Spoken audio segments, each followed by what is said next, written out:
Good morning.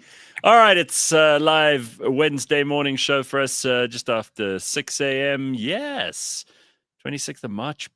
Like, where's this year going? We've got April coming up, which is, of course, pockmarked with holidays. So get ready for those.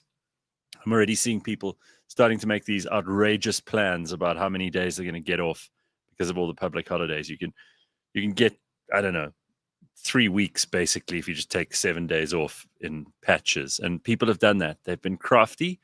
If you've left it to now, tough titties. It's not going to happen for you. All right, we got a lovely day ahead of us, and the reason I say that is because we have the excellent and tremendous and powerful Chris Forrest here with us this morning. How are you, Chris? I'm good. I'm so Nice excited to be described as what excellent and powerful and tremendous. Yeah. Yes, you don't think that's true? Well, not at 6 a.m. But I'll take it. And I just want to say I get all the days off in April. That's the joy of being self-employed. Well, so self-employed, unemployed, whatever. If you're unemployed, you get a lot of time off. But this is the whole problem with being either self-employed, unemployed, or being an employer, is that you don't love public holidays because you derive zero benefit from them. No, you just have to spend extra money on all the other people or whatever else for your children or whatever. Yeah, exactly. Little parasites who still know, they know it's me, but they still pretend there's a bunny involved. What age is it appropriate for you and for them to look each other in the eyes and go, listen, I know you know, and this bullshit's going to stop now? I don't know, because we still do that thing. you know, like, I don't know if you remember, like, there was a series called Friends many years ago. I remember where what do you think? I'm probably older than you even. No, you're not. Monica and what was his name? Chandler were seeing each other, and then like they found out, but it was like, I know that you know that I know that you know. And that was Christmas for us this year. The kids they wrote the letters to Santa. And then I had to pretend to go and if you're a parent, you go and pretend to post it, and then actually you stick it in your back pocket, and then you read it in secret. Yes. And then they knew that it's us. Yeah. But they still would, like, this is my letter for Santa. Sure. Because there's an extra present in it. And then they do like stupid things like that. Oh, I wonder why Santa's footprints in the snow taste like flour. They've done all the research. And then this year they tasted like talcum powder. But anyway, I don't know why they're tasting the powder. What are these children of yours doing? Aren't they getting enough food? Investigating, apparently. But we still had to. And you must watch out with them and cocaine. It's going to be a big problem. Well, I mean, any white powder, they seem to just go straight for the fucking tongue. If Santa's footprints are in cocaine, they are getting cock presents that year. I'm just saying. If Santa's footprints are in cocaine, Santa is that is how he gets up the chimney. That's all I'm saying. That's insane. But then you give credit to this dude, and you've spent anyway. I'm okay. Morning, everyone. Okay, but this is the problem, right? And I haven't got kids. I know lots of people who do, and some of them are tremendous parents who do all the hard work. They especially when the kids are young, you have to fulfill that fantasy of that. There's this reward for being a good kid all year, and there's this magical man who lives in the North Pole who brings you a present that only you and he know about. It's very cool. I believed in it for, I don't know, about 6 or 7 years easily. Oh, mine was ruined though. What happened to you? I went to a church. I don't want to say which one, but so we were at Rhema, and the pastor was like, "There is no Santa, kids. God is Santa." All right, so different mythical being. I don't know. But anyway, first of all, I don't want to ruin it for people who still believe in it. Yeah, of course, there's a 5-year-old right now who's a major fan of the show who's just gone, I'm here for the politics, but did you have to ruin Santa for me? I do like when you go on a rant about communism, but this Santa stuff, why did you have to go and spoil that? Go there. I don't get why any adult would take pleasure in ruining any of that stuff for a kid. I do remember, though, that there was a point when we were driving to friends of ours in the Free State. We were all still kids. My sister was 9 years younger than me. And my mother sort of casually turned around and passed me a note that said, because it was Easter, it was around this time of year, you've got to tell your sister that there is no Easter bunny. But she passes me a note. She got you to do it. Very bad idea. Okay, very bad idea. Yes. So I kind of look at the notes, and you know how when you're on a family car trip somewhere, and you're not really, you would actually, I don't know if I was reading a book or I was looking out of the window and trying to make shapes of the clouds or whatever, and this disturbed my equilibrium. Yes. So I look at my little sister. I don't know. She must have been about 7. And I think, what am I going to say to her? Because I'm not a sensitive guy, but I'm kind of thoughtful. Mm-hmm. So I turn to her and I go, it was in the news yesterday. The Easter Bunny got hit by a truck. It's dead. Isn't that worse? He's gone. It was, and it's a bad example. That's why I'm saying you shouldn't do what I do, and you shouldn't do what that pastor at Rhema did to you and told you that there's no Father Christmas. There's just God, because as far as I can tell, God takes presents. He doesn't give. You remember the gold, frankincense, and myrrh? Those oaks had to travel all the way from the east to give that. He didn't go, and here for all of you. I mean, eternal life. Sure. Well, I mean, sinlessness and all that stuff. Fishes and loaves and stuff. But he kept the gold and frankincense and myrrh. Who wants the myrrh?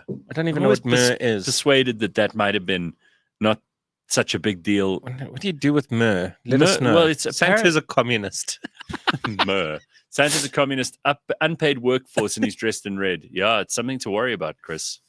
Actually, I would venture that he's more capitalist than you know. Do you know why he dresses in red? It's because Coca-Cola sponsored his exactly his suit. Yeah, he used to be green, sponsors. And then they were like, "Hey, Coca-Cola," and he's got like, corporate sponsors. Yeah. That's hilarious. The whole North Pole is just full of branding. Yeah, that's how the elves. They used to have cocaine in Coca-Cola. That back in his day. That's where the Coca comes from. True story. Yeah, I wish I'd been around in those days. So maybe his footprints were. And then that's the elves. They're up working all the time. This is where I just don't get it. Make it really expensive, but people would buy that stuff. Totally. I mean, Coca-Cola, just let them keep the fat-making drink that they've got at the moment. But they can make another version. They can sell to very rich people who don't have enough energy. There you go. You can say to them, here's this one. My Coca-Cola Black, friend Warren Robertson, he always says, so when your grandfather says he walked 20 miles to school, now you know how. That's right. He was on cocaine. There you go. He had the energy. Oh, man. How old are your kids now? 9 and 12. Okay. That's time for them to hear that the Easter Bunny was in an accident. No, they know. They'll drop little bombs every now and then because you're still pretending. Yeah. And then my oldest one goes, Dad, but I thought you bought the Easter eggs. And you're like, yeah. What? Nothing. And these Easter eggs are not cheap things anymore, especially the anything other than those boxes with all the marshmallow ones. Yes, which I find out is a uniquely South African product. Is it? Is it really? Yeah, my mate came over from the UK and the other one from Switzerland, and they were like all excited, and their kids were like, what are these things? And I'm like, this is what we grew up on. Yeah. Those are the ones that I remember more than this any is the other. taste of sanctions, guys. Yeah, but you know that you get those very, very elaborate, expensive, then they make the lint ones now. Yes. I mean, can you imagine how many little children in Santa's dreams don't involve just any old marshmallow egg? It has to be the lint one. Give that kid a lint one or just a normal one and see if they can tell the difference. They can't. You and I could probably. Yes. I mean, you could. You're a bit of a gourmand, I remember. Well, you still are. The difference, if you taste, it's expensive when you buy the one. Can you taste the expensive? Is that what no, because it's actually lint is like a few times refined. Yeah, it's fantastic. So it's delicious. Oh my God! Don't get me wrong. You know, I made the mistake the other day. I'm not a chocolate guy at all. I'm much more of a savory sort of snacker.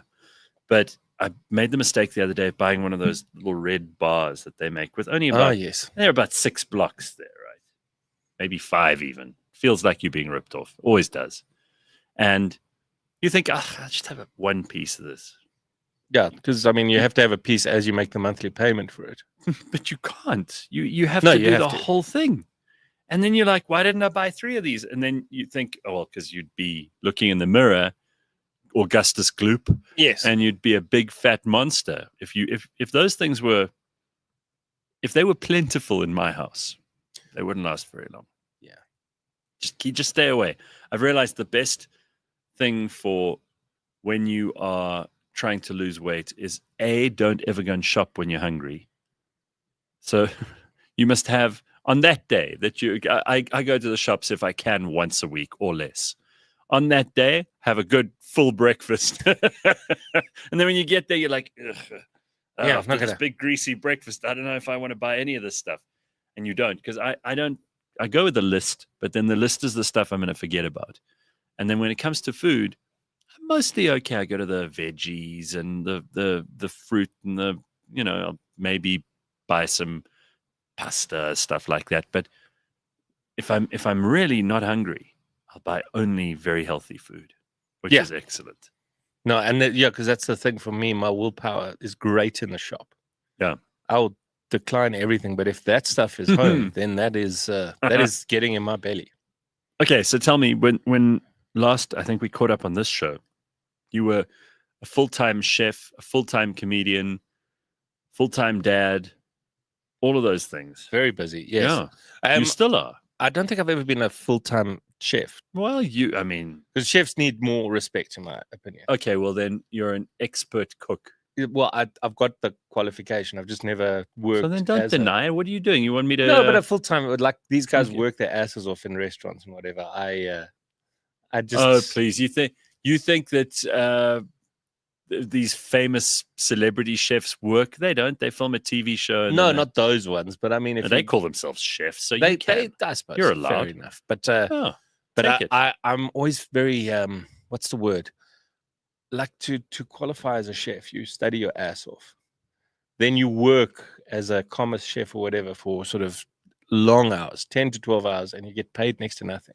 Aren't you? You're the one who told me about that French chef appellation that you get, but you only get it if you can do 100 things with an egg. Oh no, that's the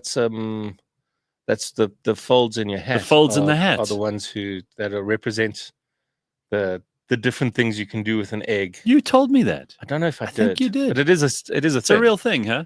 But do you know why the head chefs wear that hat? No. Just because if you're in a big kitchen, you need to ask the head chef things, and you need to be able to see where he is. So the hat shows you can look and be like, "There's the hat."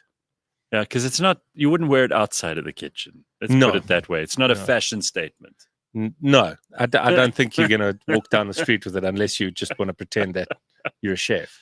What's your favorite thing to make at the moment? Is there anything that you absolutely love doing? I just love a braai.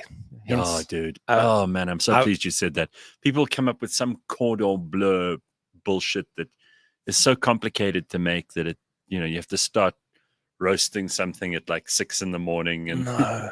Well, actually, funny enough, but I've become completely obsessed with smoking. Oh, yeah, this as is in meat, not as in But so you buy the sawdust and everything that you need for that. What is it that you buy for it? Certain kind of wood. It's frowned upon by the smoking community, but I still use the chips.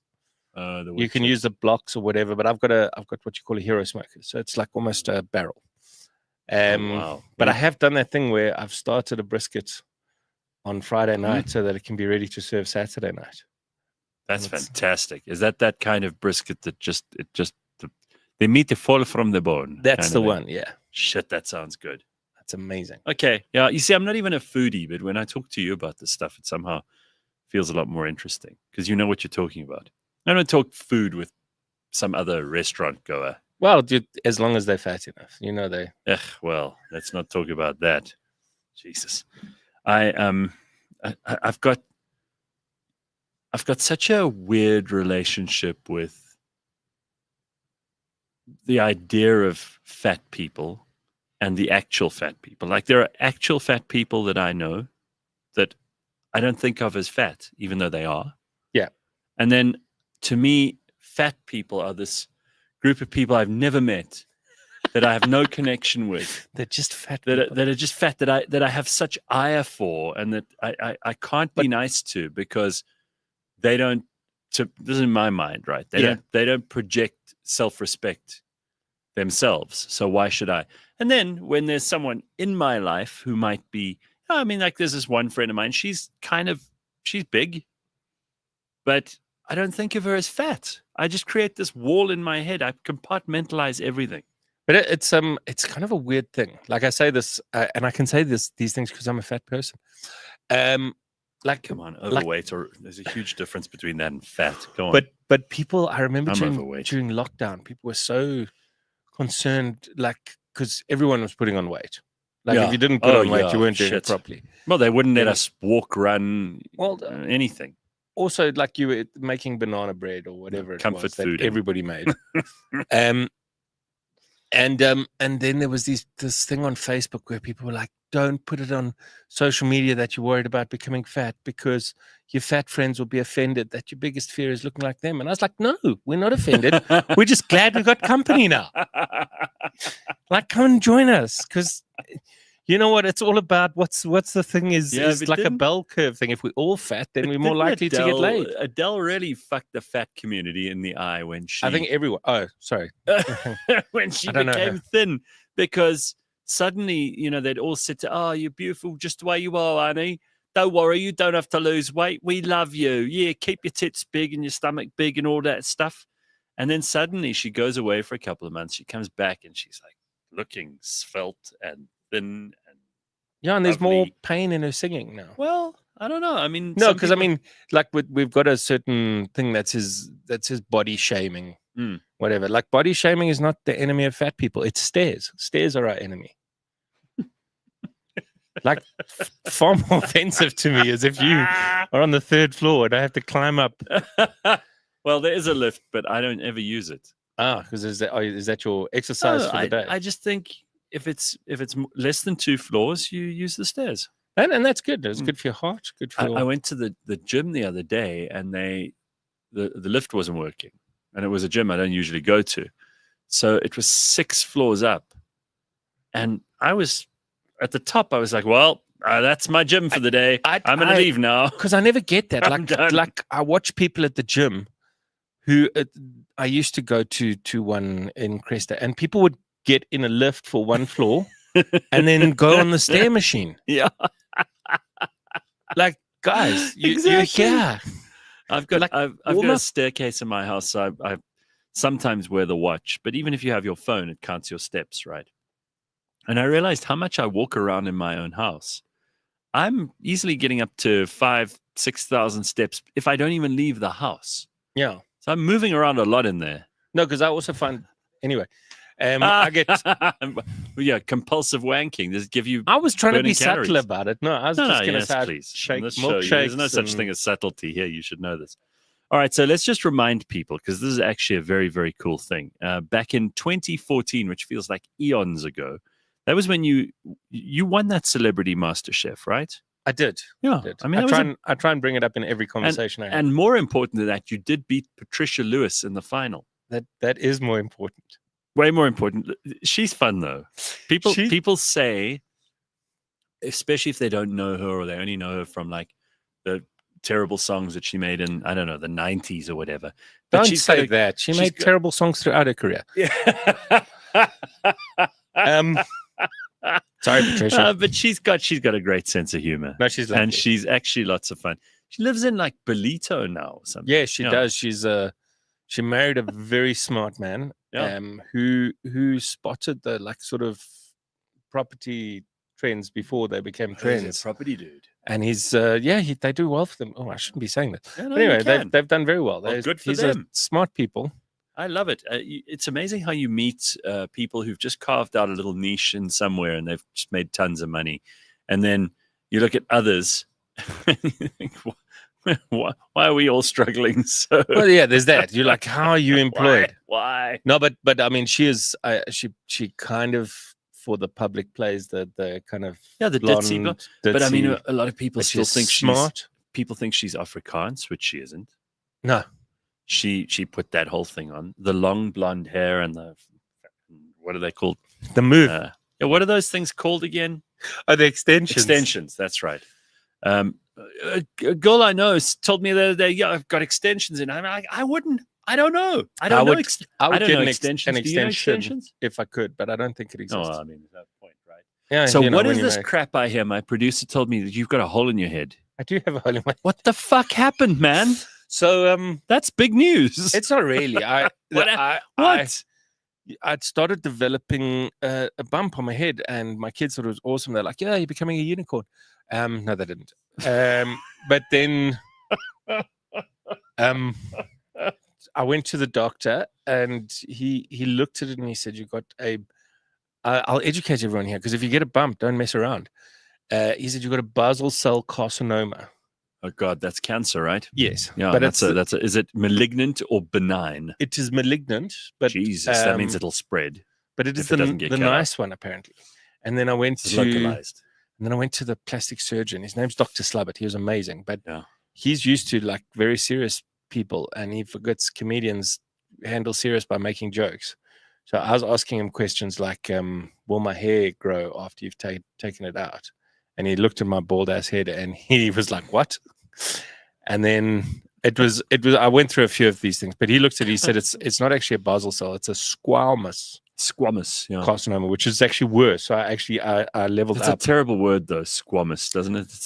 It sounds like as you penetrate. That's the sound it makes. Squamous. Anyway, so it turns out it was a bit worse than basal cell. It's not the bad one. The bad one is melanoma. Yeah. But so this one apparently is like a form of skin cancer. Yeah. So it's what. So it wasn't like brain. No, not brain. But they've cut this thing out, so you've obviously because it like burrows down into your skull, and you've got to get it cut out. Otherwise, it goes the whole way down. Yeah. He said it's like a rat. That's how he described it. I said to him, "Doc, I feel like this operation like a hole in my head," and then he eventually got that I was kidding about stuff. Took this doctor a while to realize that this is what you've done for a living. He kind of chuckles when he sees me now. He's awesome. But yeah, so you have to cut it out, and then you have to cut 5 mils around it as well. Yes. Apparently mine was a little bit worse, so they had to cut a little bit more. I asked them if I could keep it, but they wouldn't let me. Oh, yeah, because it's like a part of you that's gone out. Gone. Put it in the jar there next to the kids' tonsils. Yeah, you could have had it in a bit of formaldehyde there and just reminded them that's my other brain. It's watching you. Looks like an eye. That's horrific, though. I mean, all right now? Everything's fine now. Gone? So they're very good. They have a pathologist in the theater while you're asleep. Yeah, they check. They check right away. That was actually how they knew it was slightly worse, and they said, take out more. How long had this thing been growing before you realized it needed to come out? About 2 weeks, maybe 3. Shit, so it's quick, hey? Yeah, so at first I just thought I had like a little scab or something, because I hit my head on stuff a lot. It's weird when you lose your hair. I don't know if everybody suffers this thing. Hair is like a helmet, especially if you got one of those big 80s hairstyles with lots of hairspray, like a lot of the girls do. Yeah, but no, sadly, mine's thinned a little bit. So hang on, you have it for 2 weeks, and then you go to the doctor. Yes, and the doctor's like, "We need to get this thing out now." Correct. So this will happen, and then they take like a piece of your head like that out. How like a 1 rand. 2 rand, roughly. Like, what are we talking? So basically what happens is you get this thing on your head, and then you go, "Oh, it's fine." And your wife goes, "Don't be an idiot, go to the doctor." Yeah. And that's a fair impression of her if you know her. And when she does the impression of me, she goes, so I met your wife. She doesn't sound like that at all, actually, but all right. So you go to the doctor, and then what first happened was, like, we all hear the C word, and we're like, "Stop calling me a cunt." And so it's especially hard when your kids call you that. Well, it's when the doctor says it to you. You're like, "Hey, man." No, so you hear the C word and you get a bit nervous, and he's like, "You've got to get this thing done quickly." And then I phoned the guy that he recommended, and that guy was like, "Yeah, I can see you at the end of April." And I was like, "That's great. But I don't want to do that." So I actually ended up, you know how medical aid works. I had to pay in a little bit to see this other guy. Yeah. And then he was super cool. As I said, I can't say enough cool things about him, Dr. Slubbert. He had a good chuckle. He cut it out. Now he takes a skin graft. Originally, it was going to be from my neck. And then it was, I don't know if you've ever had this, but I was asleep under anesthesia, and I woke up and a nurse handed me my jocks in a bag, and I was like, oh, maybe I got some. And then it turns out they just had to get a skin graft from my leg instead. Why did they take it from there? I think the thing was bigger than they thought, so to take it from the neck would have been too big. Right. I don't know. I didn't ask questions. Well, it's interesting that this could happen to anybody, because it's well, that's the thing. So you went to the dermatologist, obviously, a skin thing, or did you just go to the GP? Went to the GP. Okay, the GP referred. And then he said, go to a plastic surgeon. And then what's interesting to me, so I did a bit of research on it. So basically wear sunscreen, guys. Baz Luhrmann wasn't right. But obviously I didn't wear sunscreen on my head. I'm a ginger. You can't tell, but I'm ginger where it counts. So you wear sunscreen, otherwise you're going to get these things. But it's what I did 20 years ago. Wow, and it's suddenly come home to roost now. But here's what I found fascinating. So ginger people are more prone to these things, but black people also get them. Yeah. But we get them in areas exposed to the sun, whereas black guys tend to get them in like their armpits or underneath your scrotum. Jesus, Flex, we better check you out after the show. I don't want to be the one checking under your scrotum, to be honest. No, James will. Oh, okay. Just if you've got any bumps down there, well, that's what you tell your wife you're looking for. So that's interesting. So if you're black, you will get skin cancer as well, just like white people do, in the same kind of frequency. But in different parts of your body, in places that aren't exposed to the sun. Wow, how weird is that? Why does that? That's fascinating. I'd never heard that before. It was on Wikipedia, so it must be true. I mean, well, they never lie. But do you feel the temptation? I mean, you said you went and researched this. Whenever it's on your head, you immediately think worst case scenario, right? Even if it's just a subliminal thing. It's on the top of your head, but you immediately think, oh my God, what if it's coming from inside? No, I didn't think that. I would have thought that. I would have thought, oh no, it's the alien. It's it's got a tumor. The guy's stomach. Oh yeah, that'd be. No, I didn't think that. No, I actually just like. I think there's a little alien living in my head. I'm telling you, he's actually in charge of me. I'm just the meat vehicle, and he's sitting there with gears, and he's like, turn the large creature this way. I got vaccinated, so Bill Gates is running my life right now. He's not doing a great job. Is he using the 5G to give you instructions? If he is, he's doing a cock job of it. Sort your shit out, Bill. That's insane. All right, so let's talk about a couple of things that are going on here quickly. This is quite interesting. Apparently, now, do you remember this story about the 18-karat gold toilet that was at Blenheim Palace in England? No, I don't, but this sounds good. There was an 18-karat gold toilet that was valued at £5 million that was installed as an art exhibit in Blenheim Palace. It wasn't to be used. Right, okay. It was just put there as part of an installation of various artworks. And this golden lavatory, which was designed, it was called America. There it is. Look at it. Did anyone look at it and make the terrible joke because it popped into my head that's taking the piss? Anyway, no. Okay. But look at how shitty the rest of the bathroom looks. I mean, I guess, if it was, this is in Blenheim Palace, which is the house that Churchill grew up in. Well, he was born in. All right. It's owned by the Duke of Marlborough, and it's a magnificent sort of Baroque pile that was paid for by Queen Anne as a reward to the first Duke of Marlborough for winning the Battle of Blenheim against King Louis XIV. Right. So it's a beautiful, opulent palace. I mean, it's magnificent. Find a picture if you can of Blenheim Palace. And then you have that horrible little room, which looks like it's in a round, curved space. It doesn't even look like it has a window in it. Got that cheap floor that they put in like toilets in places where there's a lot of traffic, like shopping malls. Yeah. Is it a permanent art? No, well, I think it was installed. There was a loo in that room, but they turned the room into an installation, as I understand it. I mean, I don't know. Anyway, I think they could have done more with the rest of the room, especially in a palace. If that was in like a house in Randburg, I'd say fine. But you wouldn't find a gold toilet in a house in Randburg. They stole this thing, and they stole it. When the thieves used sledgehammers and crowbars to remove the satirical artwork, causing significant flooding. And despite careful planning, forensic evidence, and CCTV footage, they did manage to find some kind of trail. They didn't find the guys who did it, though. The stolen toilet was never recovered, is believed to have been cut up and sold. James Sheen, who orchestrated the theft, and Fred Doe, who helped launder the gold, were also convicted, while a fourth suspect was acquitted. So they did catch the guy. They eventually and then they convicted them this week, which is why it's in the news. Michael Jones and his accomplices. Would have to be a guy called Michael Jones. Michael Jones. What are you doing this weekend, Mike? Oh, we'll go steal a toilet. That's what we'll do. Toilet. But if there was, I mean, that must have been plumbed in and everything. Yeah, it was. It was. You could have used it.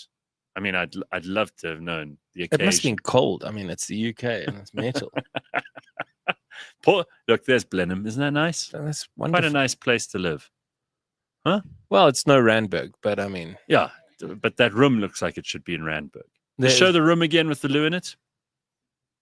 Because you see? Look at that. I mean, that could be it. It's got like a that could be at Centurion Shopping Mall. Is that like a bin where you throw your paper? Yeah, but I mean, they could have made that pretty as well. I don't know if that's. Look at the loo roll holder. That's just ugly. So what I think really irritates me about that is the bin where you, after you've dried your hands, after you've washed them. What's the point of that? Like we've been to the UK, we know none of them do it. No, they don't. What was that? That show, Sex Education. It was that show on TV. Yes, 5 years ago. The Netflix. Yeah, and there was that line that the one guy had about wash your hands, or what was the thing that he said? Someone in the audience will know. Do you think they got caught when they got shat on? What do you think? I think it's the other way around. Do you think they got shat on after they got caught? Yeah, a bit slow on the uptake there. Sorry, it's still early. Okay, so here, I was just talking to you before we started the show this morning about the spam emails that I get every single day. Hi, I work with the lottery. Yes. I've got to park this 25.5 million rand somewhere. Can we just use your account to put it in? In the meantime, you're welcome to keep the interest and we'll get it back in 3 months. But we just need to put it there. Give me your banking details and ID number. And of course, it's bullshit. But you said, being in South Africa, you actually don't know for a fact whether that is. It could be true. It could well be true. I love those ones. I get the ones that say there's a tender going. Yeah, they say, well, we know that you've been in the bidding process, and I'm like, really? When? And we're looking for 1 million pairs of boots. Yeah, submit all your details, and you could be the one supplying them. And you're tempted at that moment every single time, like I phone up a friend who has a gumboot factory. Yeah, you never fall for the Nigerian prince ones. But what's that? You want me to supply boots? I could do that. But my other favorites are those ones that say we hacked your laptop. Yeah, we know what's in your porn folder. We filmed you watching your porn. We hacked in your camera and we filmed you while you were watching. Yeah. But no, so I won't mention names necessarily, but because I always love those. What's his name? The Good Things guy, Brent Lindeque, put a thing on yesterday, and I genuinely replied to the dude. I was like, please release my video because I could do with the exposure. This is your Kim Kardashian moment. Yeah, I'm going to break the internet. He hasn't yet, so I assume he's just doing some last-minute editing and sound design. But who, Brent Lindeque or this crook? This crook. Okay. Yeah. When he said my laptop, I wasn't too worried. If he'd said my phone, I would have been like, "Whoa, you're going to see some things."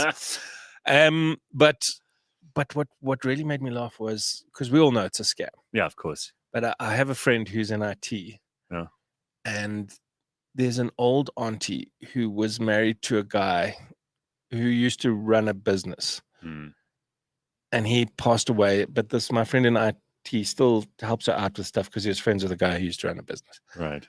And she got this message, and she got hold of him, and she's like, "Dude, I can't have this video getting out." But she's like in her 60s. Shame she thinks it's real. Yeah, but I mean, that just means there's this 60-year-old widower who had some fun in front of her laptop who just doesn't want that. Oh, my God. Can you imagine what she's been watching? We would talk about fat people. She's not skinny. Oh, man. Well, I would love to see what she's into. Well, before the husband died, who knows what they watched together? Well, there you go. Or there she was going to town on herself. Yeah. Who knows what kind of stuff was turning her on? But I suppose I don't know why I think it's weird because I mean I assume all men until they die. Oh, definitely. Are still choking. Oh, for sure. And you hear these stories, I'm sure you have too, of old age homes and how badly behaved. Apparently, chlamydia is rife. Apparently, these old age homes are just like bordellos. Well, I've got to say, I got turned down a lot, so I don't know if those stories are true. But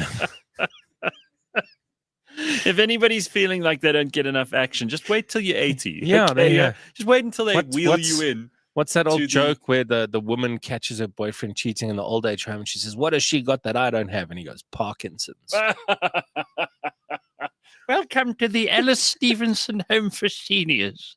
Your first day is going to be about what meals you get and what room you have to stay in. The second day, we will all go to the library together. And the third day, you'll all pump each other's brains out. The swingers club. Can you imagine that?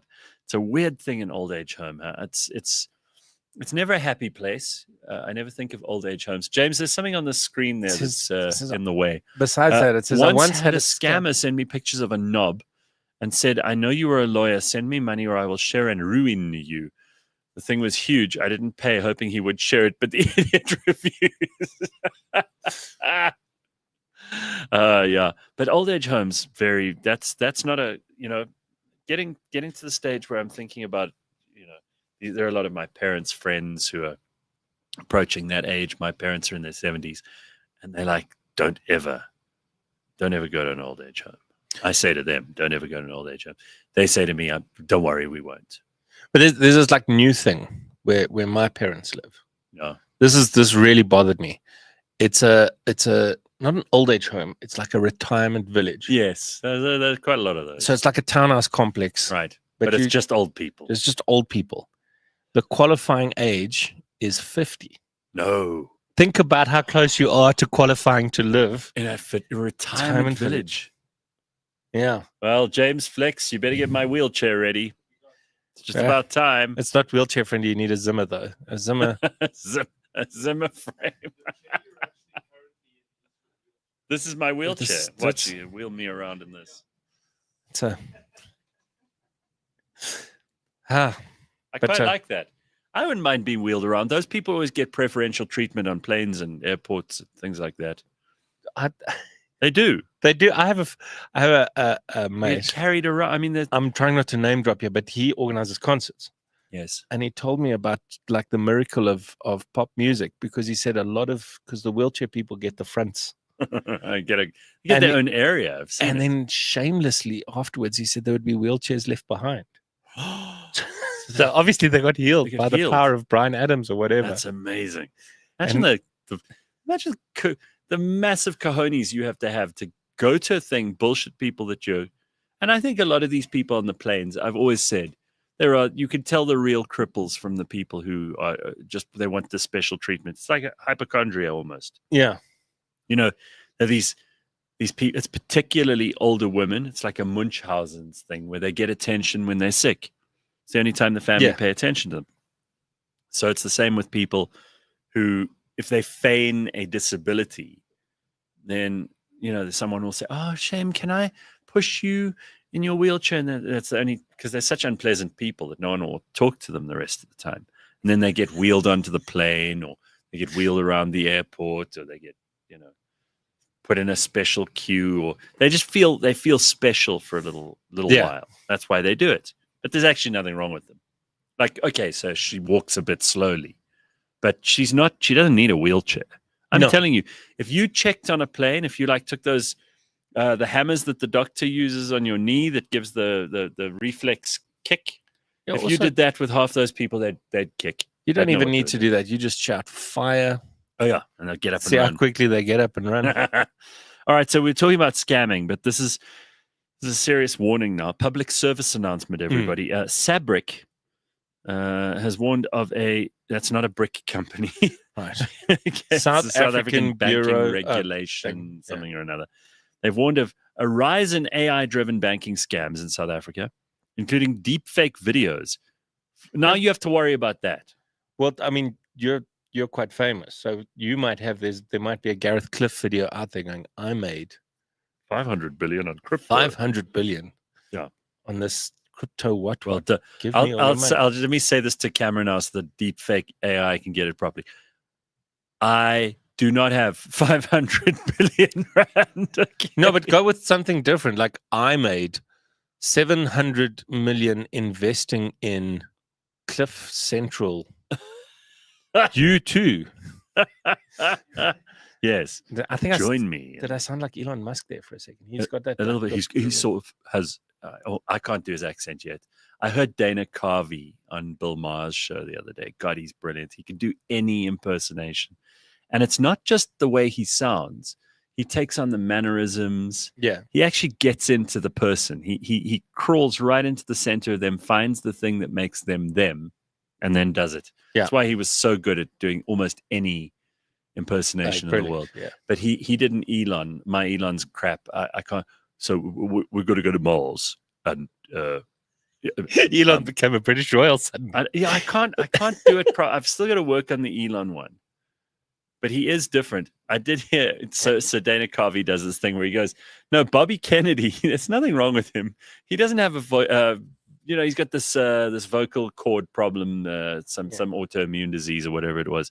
And he goes, "He's not doing that. It's just the same thing that happens when someone takes a really big, like joint, and then they smoke, like they take a big puff of a big joint, and they go, I don't really know what to do with the pharmaceutical companies and all that kind of thing." And he says, he doesn't miss a beat. He goes, if only he could get an AI version of like JFK to get the Kennedy charisma back in his voice, and then you can and you go, I do not want us to fall prey to the pharmaceutical companies.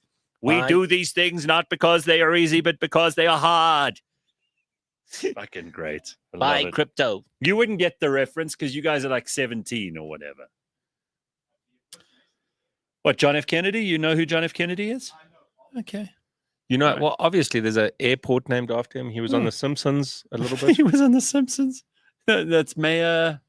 No, but I remember it was like a piss take of him. Yeah, what was the mayor in The Simpsons called? Because he also sounded like a Kennedy. Yeah, I think it was the soothsayers of our generation. Yeah, so the JFK files, it's not, you should know about this anyway. It's in the news, right? The JFK files came out last week, and what did they say? Lee Harvey Oswald. Really? So it was nothing? I didn't even know that. That's how, it was lame. There's nothing more. So for conspiracy theorists, it's been a bit of a fucking bad time because, COVID was the big conspiracy for them, and they were like flying high. They were like, this is all bullshit. People are still like, social media is the worst place in the world. Oh yeah, you don't completely truth. Made the world a caca place. Yeah, but there's people who are still like putting anti-vax messages on or pro-vax. And it's like, guys, that was 5 years ago. But also just do your own thing. We're all alive. Yeah, and well, we're not all. There are a lot of people who are not. But also, it was just blown out of proportion by people who were anti, people who were pro. And I'm just pissed off at the government and the scientists. But to go back to JFK for a second, the story there is that, finally we get to see that the CIA was involved in a bunch of very, very dodgy things to do with Cuba. Yeah, but I think we always knew that. Yeah, so none of it is particularly revelatory. There's nothing new in it that you'd go, I didn't know that, and that proves there was a shooter on the grassy knoll. And anyone who watched that was it Harrison Ford? Was it? Who was in it? No, Kevin Costner. In the JFK Oliver Stone movie. Which, by the way, if you haven't seen it, I don't know what... The magic bullet theory. Yeah, what rock you've been under, but back into the left. Jackie just passed me back into the left. Just whatever it is. Wasn't there like an Eddie Murphy sketch with that as well? I don't know. Eddie Murphy's... he's just got to be the king forevermore. That guy just has to walk onto a stage and I start He's hilarious. But yes, back into the left. So that was it. They say one shooter. They say there wasn't another person on the grassy knoll. That couldn't have been. Why did this would be my question. Why did they keep the file hidden or covered up for so long if it was exactly what they've always been saying? There's pages and pages and pages. People have written volumes of books on this stuff. There's so much material, not just the Zapruder film, which gets the starring role. Yes. Abraham Zapruder standing there near the grassy knoll. But the old cameras, the car comes really slowly past, but it's sort of, and here comes, you can see President Kennedy in the back on the right-hand side of the car, and next to him is First Lady Jacqueline Bissett Kennedy, or whatever her name was. And in the front is Governor whatever of Texas, who also got shot. Nobody's fucking crying about him, by the way. Yeah. They don't call it the governor. You see, we don't even know his name. Governor, what's his name? From Texas. Yeah. The governor of Texas, that is if you want to disappear from history. Did he die? This is how much I know. I think he did. Just look it up. Like his family must really hate the Kennedys then. Well, yeah, because if you want to disappear from history, just get shot on the same day as someone much more important than you. People will just forget you even existed. Oh. Governor, just look the guy up. What's his name? Governor Connolly. Also, while you're at it, make a list. Governor Connolly. Make a list of people who are less important than Let me check here. Hang out with them. I want to see Governor Connolly. Yeah, there we go. Let me just see here, because I'm telling you, he died as well. No, he didn't. He died in 1993. Okay, yeah, you see. I apologize, John Connolly. I thought you were dead on the same day. He was governor of Texas from 63 to 69. Did he get shot, though? Yeah, he did get shot. That's a great after-dinner story. Connolly was riding in the presidential limousine when Kennedy was assassinated, and he was seriously wounded. Yeah. But he died in 1993. Yeah. Okay. So there you go. Good innings. So apologies to the Connolly family. Yeah. But still, he did get shot. Yeah. Oh, yeah. Definitely. I think he got shot through the wrist or something, which has got to suck, especially if that's your. There's no videos of him. No, there's no videos of him doing that stuff.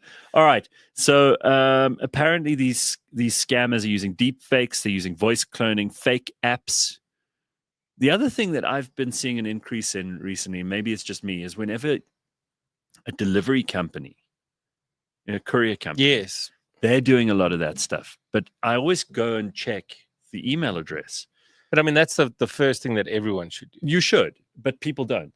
Right. So you go to the email address, and then it's abwanumunwa at edu fnet.com.au.oc. Sending a thing on behalf of Ram Couriers. Yeah, sure. You're like, yeah, this is it's totally legit. This guy works he's just a subcontractor, and he desperately needs that 233 Rand. That to get your parcel. It's only $25. That's what you need to. Yeah, because you go in. So what they do apparently is you go in, and then you put in your credit card details. But most people don't check that either. Then when it goes through, instead of 253 Rand, it's 2,530 Rand. And most people are just like, they don't see where the decimal point is. Ah. And then they'll come back and do it again. They'll say, oh no, we got to refund you because we made a mistake. And then people are, oh, well, that's totally legit.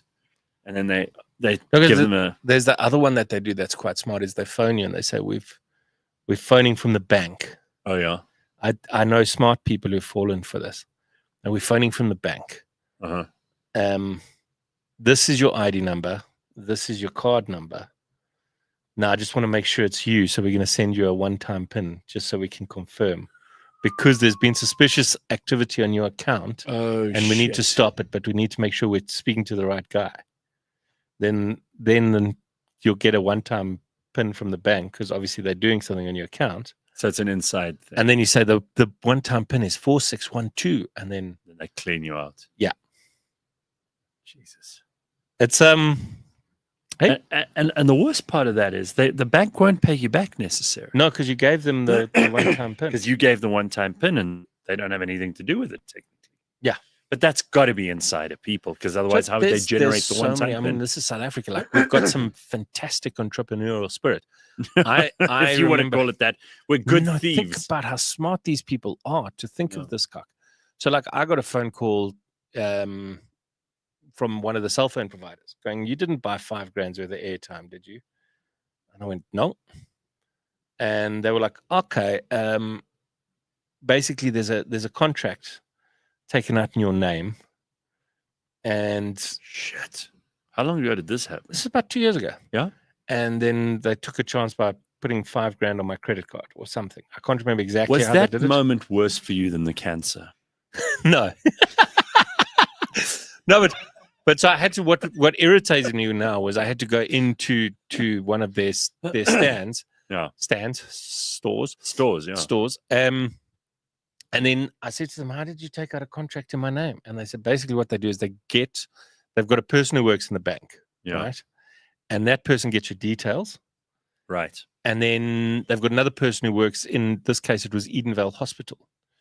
And then they listed my employer as Edenvale Hospital. And then when the person from the cell phone provider phones and says, "Does Chris work here?" They say, "Yeah, Chris works here at Edenvale Hospital." Give them the contract. And all they want is the device.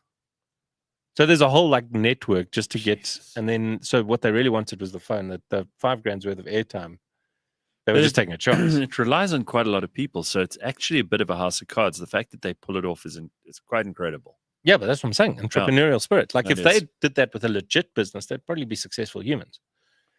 Yeah, I'm still thinking that this was maybe in some way worse for you than the cancer. The cancer thing, the cancer scare, the fact that you've had it taken out is great, and I'm sure you're thrilled and very relieved. But this can happen to just about anyone. I mean, like you don't think about, a little mole that grows a bit more. But that's the thing. It was very unexpected. Most people don't observe themselves that closely, right? You live in your body, but you don't actually pay attention most of the time. In my case, it was... You couldn't miss it. I can show you if you want to see the thing. Oh, you got a big hole in your head. Well, I got a plaster on it still. You're lucky this isn't like the medieval times, because they would have put a coin on there. Just two. Yeah, they would have put a coin on and then sort of sutured it in with... I think if it was medieval times, I would have died. Yeah, probably. I'm very glad you're not in medieval times. Yeah, me too. Well, what was the average life expectancy then? I think we'd be old men there. Yeah, we would. Yeah, 60 was like ancient. Yeah. So glad we're not in medieval times also, because... Although in ancient Rome, you could only take serious office. You could only become a consul, for example, at 40. So 40 was considered, and the Romans, interesting that I'll take any opportunity to talk about history, but the Romans didn't hate age and maturity at all like we do today. We worship youth. Most people want to be young.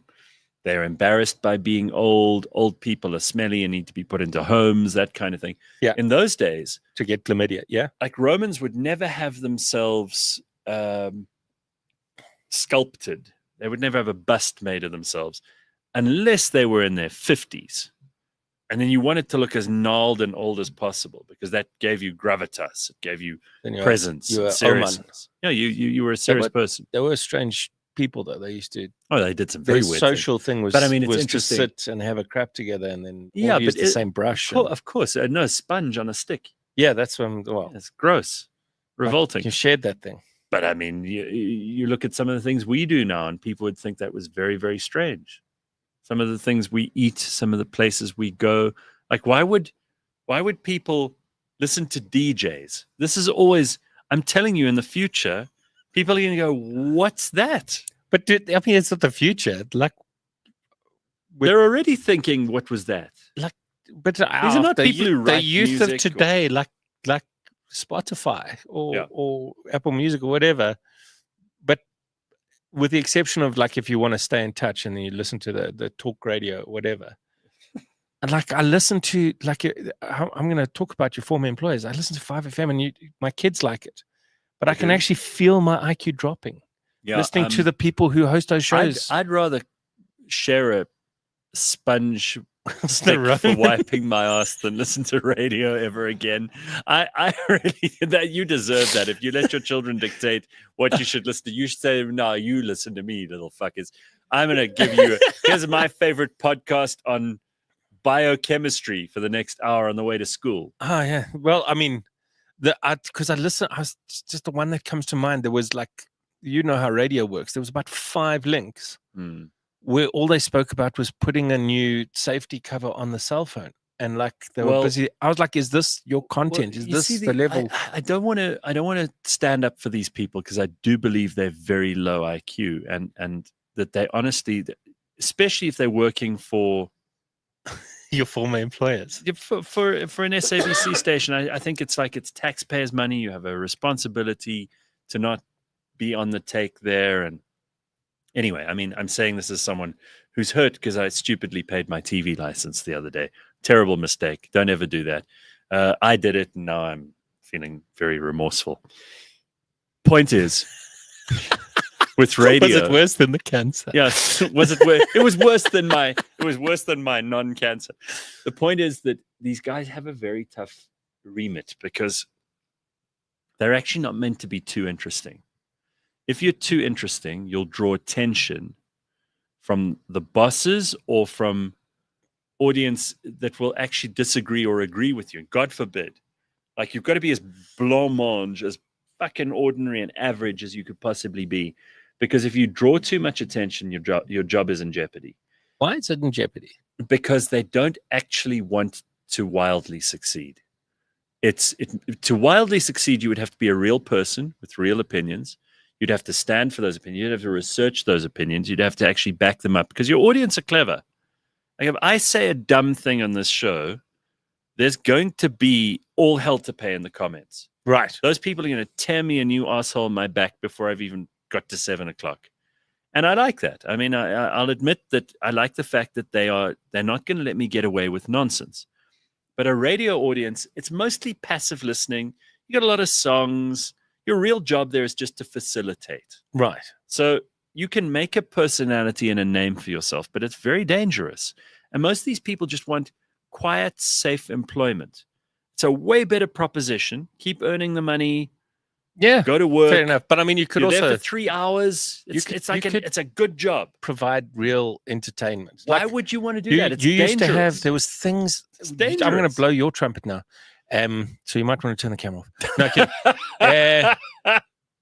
No, so I remember tuning in every morning. You used to do a phone call segment. Yeah, just take. And it was hilarious. Calls, it was like great content. And half the time you just hung up on the people because they were stupid. Yeah, it was brilliant. Yeah, you can't do that. Like, see, now if you tried to do that, first of all, people are used to commenting because of social media. I suppose so. They've got another outlet where they can actually say they're saying you can't cut them off. So that whole idea that radio was this, I remember thinking there are 100,000, 3 million, 6 million people listening. Let's say 100,000. Depending on whether you're speaking to the advertisers or renewing your contract. One person is getting through. Now it's their responsibility to entertain the other 99,999. And invariably, they're going to be terrible at it. Because how's it? How are you? It's my first time on radio. Can I say happy birthday to my chick? She just turned 20. She's probably not listening. I love you, babe. It's going to be horrible. It's just going to be really bad. And now people have social media. They don't get that. But if you did that on radio now, it just wouldn't work. It wouldn't have the same effect. Because people feel they have to comment now. I think that's one of the things I hate about social media. You don't have to comment. Just shut the fuck up. Yeah. But also, like, one of the things that cracks me up is the DJs, if they comment, see, really you're there to play music, play the commercials, but host a competition. This is the other thing that drives me crazy, is that someone is paying for you to do a 20 grand giveaway, which everybody who doesn't win fucking hates. They're not interested in it. Like, only 5 people enter and they win every year. Exactly. It's the same people. But what cracks me up as well is when people, not necessarily on the station we're talking about, but on the community ones, they phone in and they're like, can I request a song? Yeah.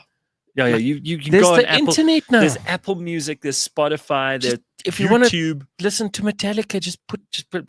This was always my point with radio. It's like, just buy the music. Even in those days, we had to go to the shop and get the CD. Like, how fucking skinflint are you that you must call into me, take the chance of being in line with 1,000 other people so that you could hear a song? It's just antiquated. That you've heard before. When I hear this stuff now, I just think it feels like 1997. You can't still be doing these things now, and they are. It's terrible. It's very kids sad. today, hey? No, it's just very sad to me that nothing's evolved there. It hasn't got better. See? That's even my microphone. Even my microphone agrees. All right. We're going to take a quick break. Chris Forrest is here with us. We'll get back in a minute. Chris Forrest. Look. Forrest, there we go. There's a forest on my... Oh. I didn't prepare that. That's just the screensaver. You've never heard that one before. I prefer that one to run, Forrest, run. Oh, okay. Yeah, because yours is spelled 2 R's. That's like, it's like Forrest Gump. Shit. Okay.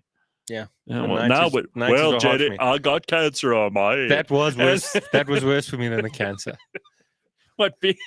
You must choose that you must choose that in the next one. Just keep going back to that. Yeah, and that was also worse than the cancer. The audience will sympathize. All right, we'll be back in a minute. Don't go anywhere.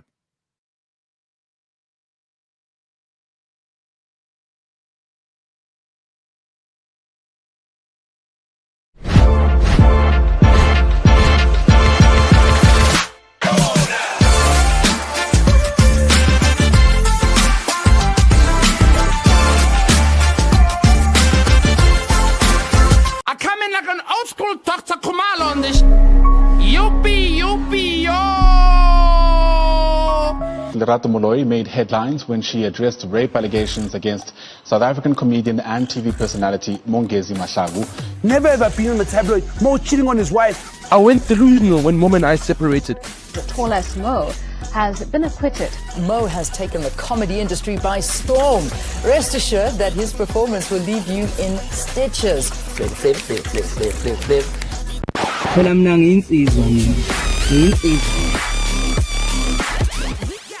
If I didn't stop, I'd be dead in 6 months. I'm an alcoholic. I've been sober for 12 years. I drank from the age of 9 till I was 36.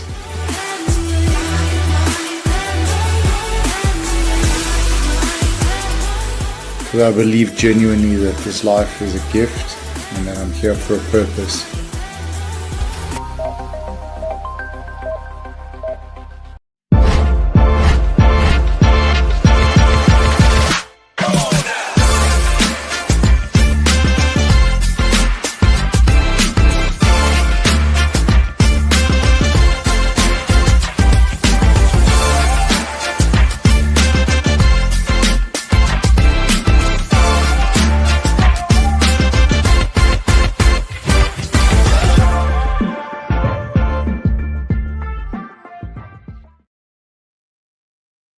You're fat. Don't sugarcoat it because you'll eat that too.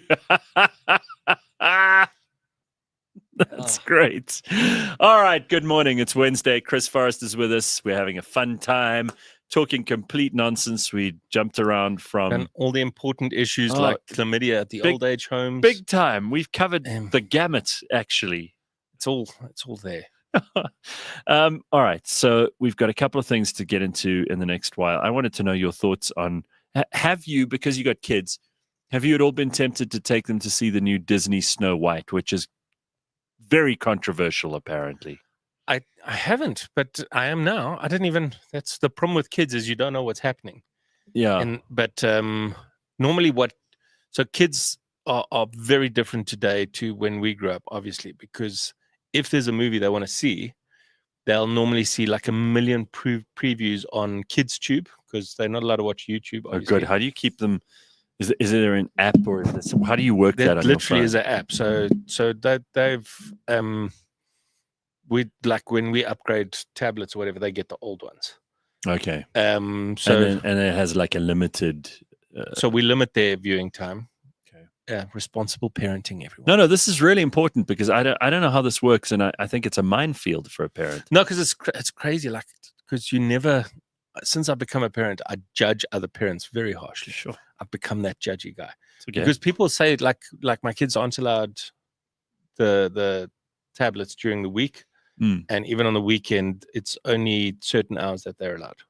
But when they get that tablet, they love it. Oh no, they're completely zoned in. They become like a drug addict when they're taking, right? Literally, and they cry if they can't.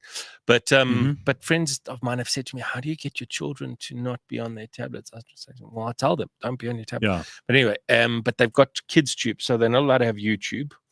KidsTube is a separate app, but it's obviously not got adult content on. There isn't a browser on there that they can circumvent your KidsTube on. They probably could if they wanted to, but they'll find a way eventually. I mean, KidsTube's enough. Mostly what they watch. So KidsTube, what kind of shit do they have on there? So a fair chunk of it would be watching other people play games. Oh, like Twitch type stuff. Yeah. So like watching, like a guy will be playing Minecraft. Yeah. And then it's very annoying for me because obviously they've been trained that you can't have silence. So they fill that silence with the words, "Oh my gosh." Oh, like, no, I'm going down the passage and look to my right. "Oh my gosh, oh my gosh, oh my gosh." And you're like, really? But anyway, there's also things like, "Hey, check out this new movie coming out." Okay. So they'll know everything about the movie and they'll be on your case to go and see it. We want to go see it because everyone's talking about it, especially like there's other things like Roblox. Yeah. Where, what a scam. Jeepers, whoever invented that is a genius because you pay if you buy Robux that you spend in your Roblox or whatever it is. And then my kids are like, "I want Robux for Christmas." And I'm like, "No, because that's stupid." But their friends get it. Their friends' parents. I admire you for not falling for that crap with your kids. Well done. I mean, it's you don't need my fucking congratulations, but your kids will be much happier for it. They'll be much better people. I hope so. Well, don't you remember when we were kids? Our parents would always say things like, "Yo, well, just because your friends are doing that doesn't mean you have to," right? My parents were like, "Go and get some friends, Chris. You're very tragic here. Why do you?" No, but you've got kids now. The parents at the age of 7 or 8 are giving them cell phones with full internet capability. I'll tell you, the cell phones are dodge. Yeah. Like there's a thing. The cyberbullying is real. Yes, yeah. Like there was a video that came out from the kids' school. It was a birthday party where the one person didn't come, and the kid whose birthday party it was made a video, and she got everyone at the party to say how much they hated this other person. Oh, that's horrific. And then she finished it with, she's like, "You're so stupid. You can't even get dick. You can't. You have to get pussy because you can't even get pussy, and you can't get." I was like, this kid is. She was like 9 at the time. What a horrible little evil devil woman. Oh, exactly. And you're like, you're 9. What are those parents like? Well, don't you wonder? I said I got shouted at for saying this by my sister. But I was like, if that had to be sent to my kid, I would go and punch that kid's dad. Like, because you can't punch a kid. Yeah, you can take it out on the parents, though. But what a horrible. But you know, they say that, for example, with girls in particular, the cyberbullying is horrific. Because guys they'll fight it out and then they'll be fine. A couple of days later, they'll punch each other and then you're over it. They'll get over it. But girls build up a massive resentment. They will hurt. And an ugliness. They will scar you for life. Yeah, they will. And they will get you at home. They'll get you while you're at school. They'll get you everywhere. And but that's why I think it's important. It's reputational with a girl. You have to teach your kids good comebacks, basically. Well, they've got a great teacher in you. Having, you know how to deal with hecklers. I joked about it. So my one kid's got a disease called mastocytosis. What is that? It is where your body produces, it's your histamine cells go into overdrive. Oh, so it's an allergic reaction on steroids. Well, basically it manifests in spots on her body. So I've actually, we're quite proud of the fact we've taught her to be proud of her spots. Okay. So she owns. But does it just randomly occur? No, it's constant. Oh, so it's always so there. She's got these spots all over, and it was funny already. Red spots, brown spots. Oh, wow! When they flare up, especially when it's hot, then they go red. Okay. It's a very rare disease. Most of the doctors don't even know about it. Shit. But we would go, when we took her to Santon City to see Paw Patrol or whatever, I saw a woman grab her kids and pull them away from my thinking it was like And then she came to me, this woman, this Chickenpox is or true. something. She said to me, she looked at my kid, she said, is that infectious? And obviously I said, yes, I just hate children. That's why I brought her here. And then she wasn't sure if I was joking or not, which made me enjoy it even more. But so I was worried. I was worried that she's going to get teased because of her spots. Turns out she's the belle of the ball. She's okay. That's good. So I said to her, if anyone ever says, ha, you got spots, what you got to do is say, yes, but at least my parents aren't getting divorced. I think that's fair, you know, because I mean, at least the kid will have something to think about. I love that. Yeah, that's terrific. Kids are horrible to each other, though. I mean, I'd love to say I was horrible to other kids, but I wasn't. I think that's where you learn that stereotypical, I'm a comedian because I'm bullied. I didn't really get bullied, though. Well, I mean, people think twice now, and they should, about heckling comedians. There was a stage where it became a thing that people used to do. But that's I would say the opposite, especially not so much the older crowds, because you get those guys who want to be part of the show, right? So they're like, yeah, I'm gonna say this stuff, and then usually they're drunk.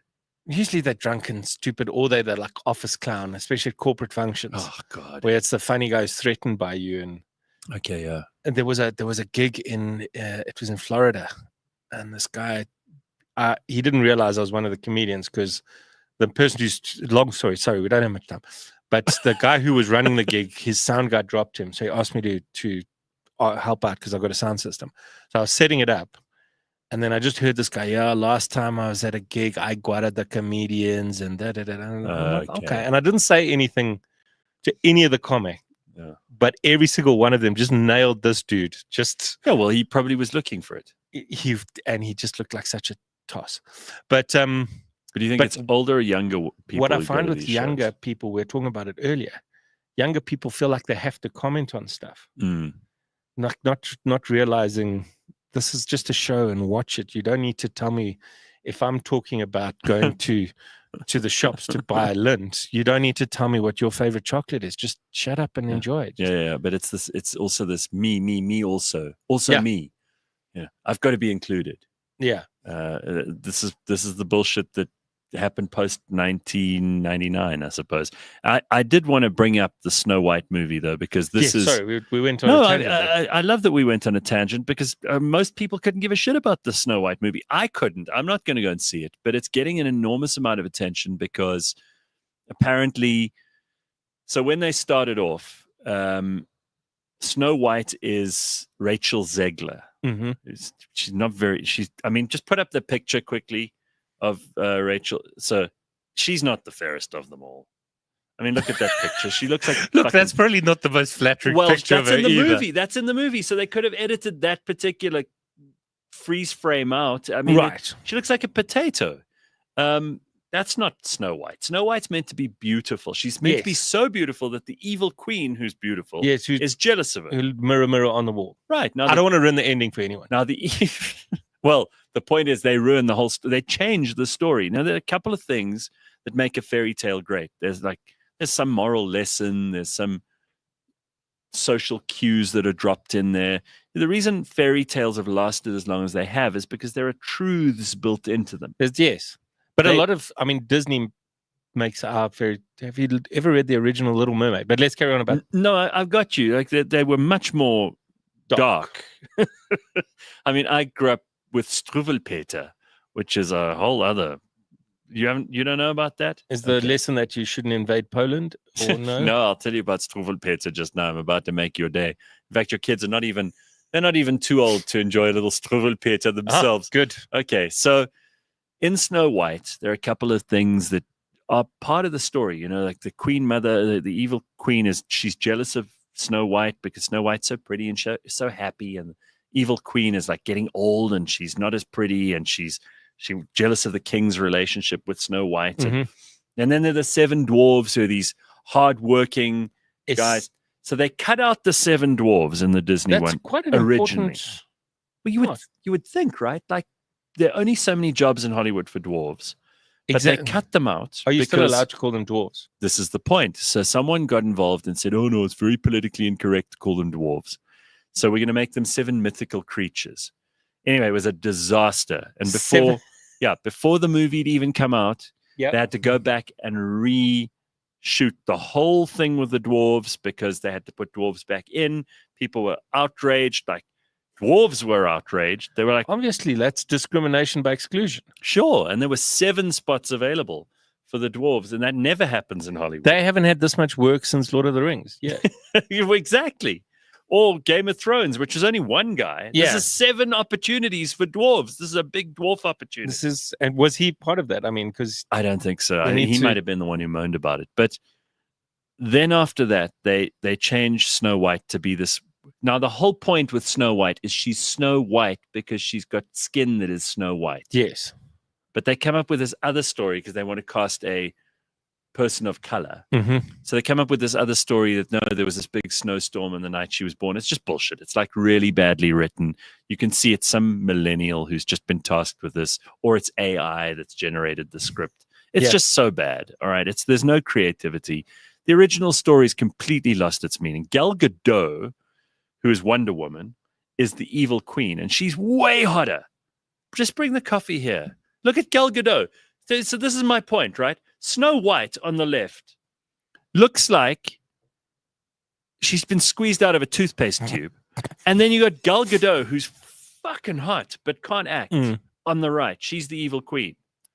Okay, so this to me is just very bad decision-making all the way down the chain. And it's been received very badly because every time they interview Rachel Zegler, Rachel Zegler, I don't know what her fucking name is. Every time they interview her about the movie, she starts laying into how I don't need no prince. I'm a boss, girl boss.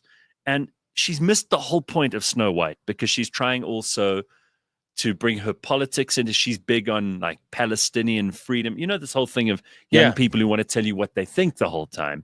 Just shut up and play Snow White. Just what you paid to do. Your ass has landed in the butter, honey. And all you can do is complain about the politics outside of your movie and how you want to be a girl boss. No one gives a shit. So basically, she was a massive liability to Disney. I don't know why, but they should have just said to her as part of her contract, shut the fuck up. Because, I mean, Snow White as a movie, if we look at the lessons. Firstly, the dwarves. Well, don't eat an apple from a strange old witch. There's that. Well, I mean, look at there's a lot of that weird stuff in it. The dwarves are all on drugs. I don't know if you've ever thought of that. I can't remember who told me about this. Hi ho, hi ho, hi it's ho. off to work we go. But there's the Grumpy's on crack. Dopey, obviously, he's on the weed. Oh right. Oh, look at this. What are the 7 dwarves? There's Happy. Happy's cocaine. Happy's or ecstasy. Or ecstasy, MDMA, yeah. There's Sneezy, I would say, might be. Sneezy. Is there a Sneezy? He's on antihistamines. I don't think there was a Sneezy. But then how weird is this? Like a prince finds this chick sleeping and he starts molesting her. Yeah. And then she wakes up and goes, well, fair enough. You're a prince. You're a prince, let's get married. Yeah. So I used to read these stories to my kids. This is true. And I would change the endings. Oh, no. No, because I mean, the princess, the prince gets a bit sort of rapey with Snow White. Yeah. And then she wakes up and then they fall in love and get married. So I used to be like, okay, the prince's men woke the princess up, or Snow White or whatever it would be. And then they dated for a while and she decided whether or not she liked the guy. And then they decided that they had a lot in common. So after 3 years, they eventually got married. Which I think is a far better message to send. I think you're worse than Disney. I think you've screwed this up. By the way, no, because then your daughters go, oh, okay, I'm just going to meet a dude and fall in love and marry him. But then he turns out to be a psychopath who date rapes sleeping women. I'm sorry, girls will figure out their own fairy tales with or without Disney and with or without their dad or mom telling them stories. Most of the girls I know who live in perpetual disappointment are girls who grew up with a fantasy of falling in love and getting married and all of the things being perfect and the birds chirping like they do in Snow White. That's kind of what I'm saying. The little antelope coming up and licking a sugar cube off her So palm. what you're saying is I should have actually gone, the prince woke up and kissed her, but it turns out he was a narcissistic dickhead. Yeah, and then she stabbed dumped him, and she stabbed him. She stabbed him with the knife hidden in her stocking. And then she pursued a career in acting. Well, where she got to share her views on Palestine. Exactly. So, no, the antidote to fairy tales is not to change the fairy tales, because they are dark. There is a dark element to Brothers Grimm, for God's sake. Brothers Grimm, and I'll tell you about Struwwelpeter just now. I know you can't wait. But Disney had this great IP. I mean, the original Snow White, it's dated. It looks very grainy and old. It's not as colorful as modern cartoons are, or as fast moving, and they had to draw each one of those, you know, which is a remarkable thing. But I think the original Snow White with hi ho, and they had good music. I mean, the songs in this thing are also apparently, again, I haven't seen it, but apparently people are saying it's just shit from top to bottom. Why would they take their own IP, which is this movie from whatever it was, the 80s, the 70s, who knows when they made Snow White. But they take that and they ruin it.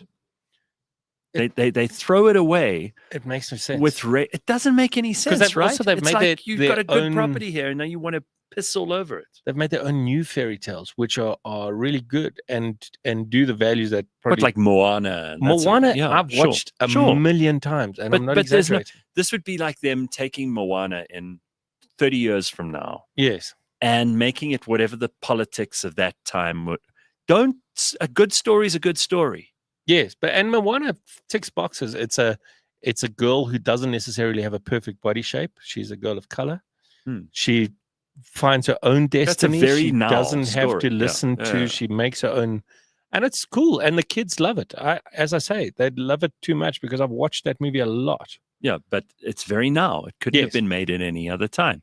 And that Snow White, the original Snow White, which God knows when it was written, was all about princes and being rescued and witches with apples. And it's a good story. Don't eat the apple given to you by the stranger. Right. I mean, did they at least spike a drink in a bar in this one? Well, you seem to think that all of Snow White is just drugs. I think it is. We started going through because Sleepy's obviously what is he's on Sleepy's like ketamine or whatever. Is Dormic. Doc is the guy who supplies them. I'll give you the dwarves, and you tell me what drugs they're on. All right. Right. Okay. 7 dwarves names. Here we go. All right. They're Doc. He's the one who prescribes for everything. I think he's the dealer. So he's the dealer. Grumpy is crack, obviously. Yeah, but afterwards. Or in South African terms, tuk. Okay. Happy would be ecstasy. MDMA. Okay. Sleepy. Dormicum. Sleepy, Dormicum. Bashful. That's bashful, because that's that. I don't know if that can be a drug. Maybe he's the only one who's not on drugs. Possibly. Well, let's come back. If anybody knows what narcotics Bashful would be on. Okay, Sneezy. You said antihistamines. I think it might have been sniffing a little bit. And Dopey. Dopey, you say, is weed. Dopey's weed. I don't think you're that wrong. I think that there could be... there's always an argument that A.A. Milne, who did Winnie the Pooh, also gave all of those characters mental disorders. No. So Eeyore is depression. Eeyore is the what would you call him? The simulacrum for depression. Yes. Tigger is manic. Mania. The bunny. Piglet is paranoia. He's neurotic. He's a paranoid. What is it? He's constantly nervous. A huge amount of nervous energy there. And then the bunny he's very angry. Like if you read the bunny kills people and stuff. Something else. But he wrote, apparently, this is what people say, there's surmise from this. We don't know whether that was A.A. Milne's intention, but clearly he ascribed these personality and mental health characteristics to the characters so that they would represent this for all the people who were reading them. And for kids, it would actually help them to feel that they were normal. And Christopher Robin was just like a sort of delusional schizophrenic. He imagined that his teddy bear was talking to him. Well, the story of that is apparently also that it was post-World War I, and that it was a way for people who were having post-traumatic stress disorder to connect with some inanimate object, either while they were at war or on their return, so that they could have a conversation about their post-traumatic stress disorder and they wouldn't be all alone. Again, these are conjectural, right? I don't know. My antidote for the fairy tales that were too dark was Roald Dahl's Revolting Rhymes. Yes. And his fairy tales, which were hilarious. They were brilliant. Very lavatorial, very silly, but mad characters. It was normal in those days to be dark. Like, did you ever read the original Beatrix Potters? No. They kill people and stuff. It's really? Awesome. Yeah, I thought it'd be fun to read to my kids. Little and rabbits I was like, the rabbit gets stuck in the one dude's hole, and then the guy tries to kill him so he can cook him, and then the other. Oh, Jesus! Wonderful. She must have been a bit nuts. That's horrific. Okay, so I will tell you about Struwwelpeter. Struwwelpeter. Yes, I've been waiting. Right, so Struwwelpeter is basically disheveled Peter. Right?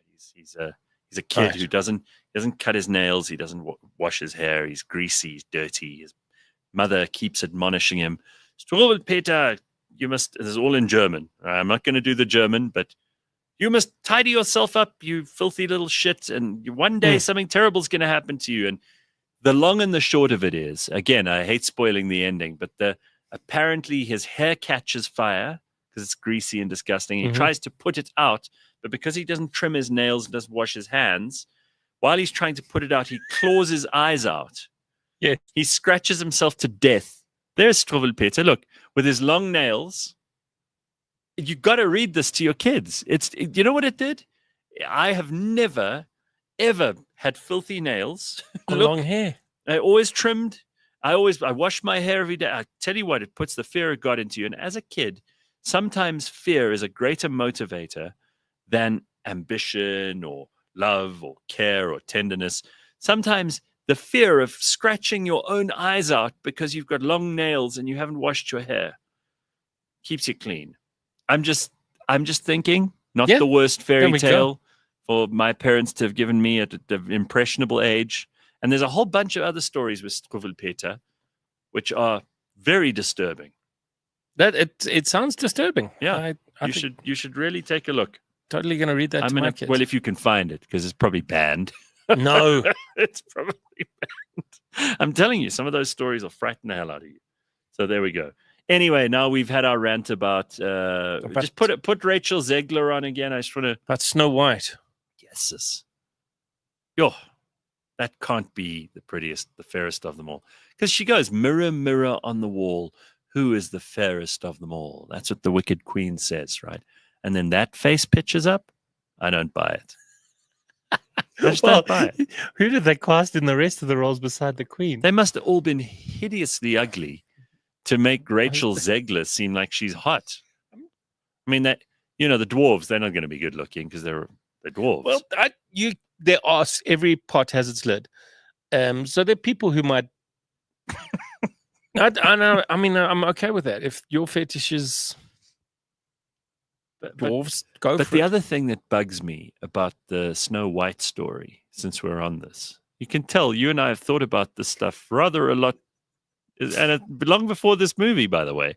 When you read these stories to your kids, though, you can't help thinking, well, what does this mean as an adult? Because you don't reread things that you read as a kid when you're an adult. Very seldom. It's like you don't watch TV series that were big when we were kids, because it's always very depressing because you look disappointing. At the special effects are shit. The plot's really lame. Have you watched the A-Team? I lived so and bad, breathed but I loved it, dude. When I was a kid, shoot. I used to love it. But if I watch it now, I want to die of embarrassment. Yeah, like they shot machine guns and they never hit anyone. Yeah, and whenever there was an accident, the people got out of the car afterwards to prove they weren't dead, because you can't have that. It's very bad for kids to watch this. Blood, head cut off. Where real accidents happen. I suppose that's why so many people rubberneck on the fucking highway. They grew up on A-teams. They've never seen a dead body. The point is that with these fairy tales, you do realize that some of it doesn't make sense either. Like with the dwarves, they go to work for Snow White. They go to work to bring home the gold, and then she has cleaned the house for them. Yes. Remember, that was the whole story. Basically, they're all properly in the friend zone. Well, no, but she's made their beds. She's tidied the house. No, she's not interested in fucking a dwarf. You never know. Come on. That could have made an interesting addition. White. I mean, if the evil queen came there and said, right, let's have a dwarf orgy. She still has needs. But that's the evil queen. Snow White meant to represent virginal purity, all that stuff too, all right? There's symbolism going on here.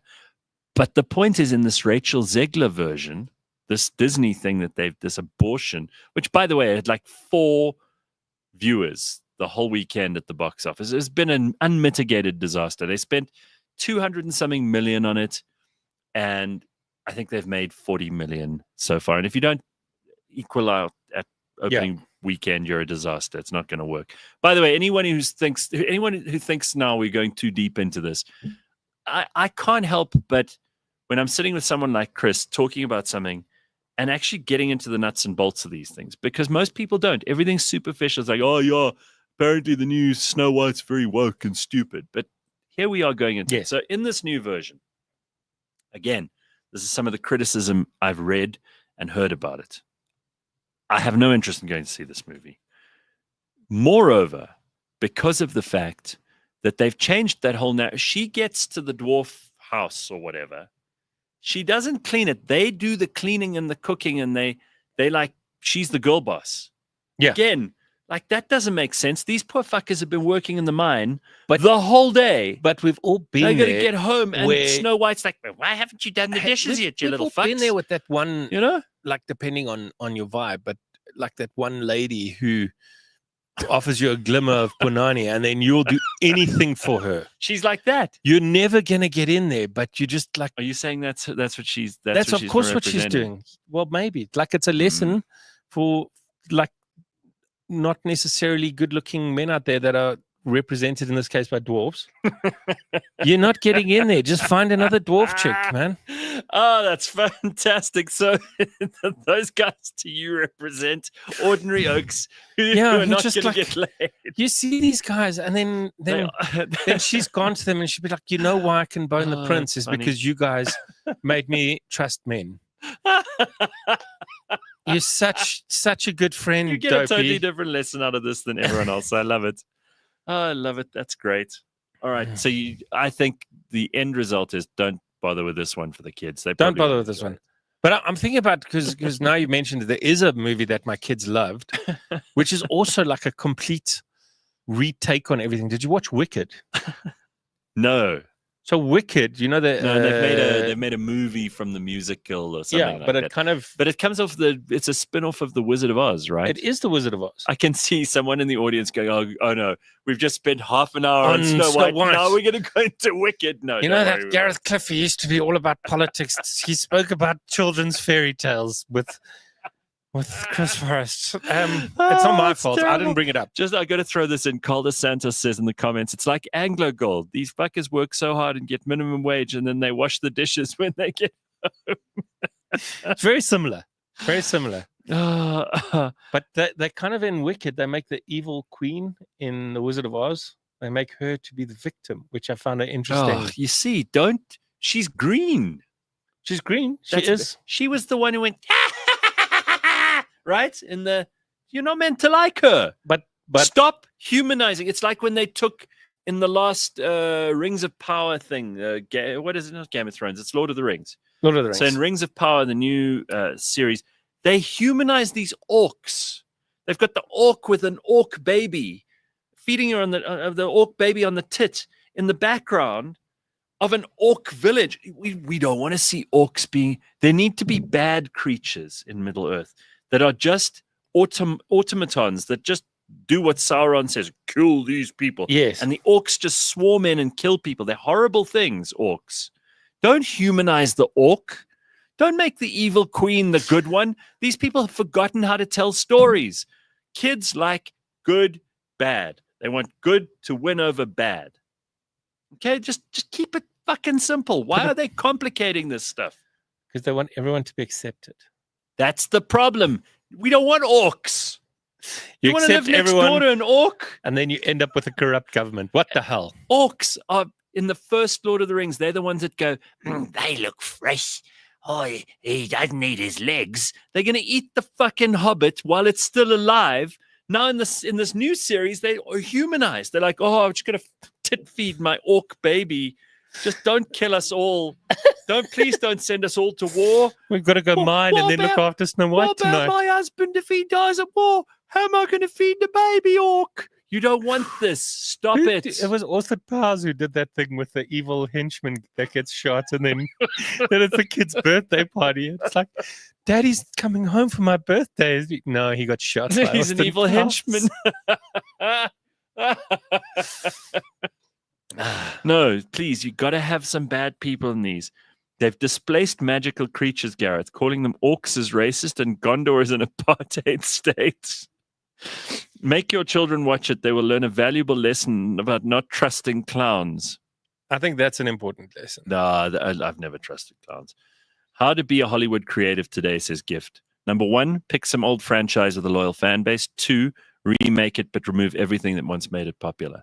That seems to be their modus operandi. In fact, Bob Iger, who runs Disney, who I used to think was obviously a very smart guy, is clearly not.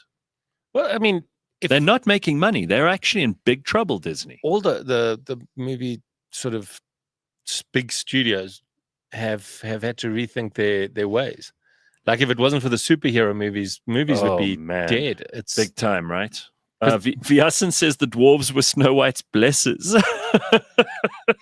Correct. Bring back horrific fables, traumatize your children so they can't be functional humans. So they can be, says Congo Chris. Okay. Rammstein's Snow White version is way better, says High Octane Hendrik. Enid Blyton. Someone brought up. Oh, there we go. There's Enid Blyton. Oh my word! That's how Disney should have cast Snow White. Samuel L. Jackson. Did you ever read Enid Blyton in your adulthood though? No, of course not. There was I think it was The Faraway Tree. The lead characters are called Dick and Fanny. I swear. I think they changed them in later versions or like Magic later Faraway Tree. The characters when I read Dick and it, Fanny. And I'm juvenile, so I thought it was hilarious. Laughing. Dick and Fanny. What was she thinking? And Enid Blyton, there was Noddy, big ears. Big ears. I mean, big ears. That would never go down. That is totes body shaming. Yeah, in 2025. What do they call him now? Oh, big ear. There's Noddy big as Mr. Plod. Mr. Plod's the policeman. Policeman. We're not even going to get into the because defund the police, right? Yes. Yeah. And then my favorite joke of all time. Do you know why Noddy has a bell on his hat? No. Because he's a Dwarves. I never really got into Noddy. I didn't really understand Noddy. I loved Astérix. Ooh, Astérix is a great one.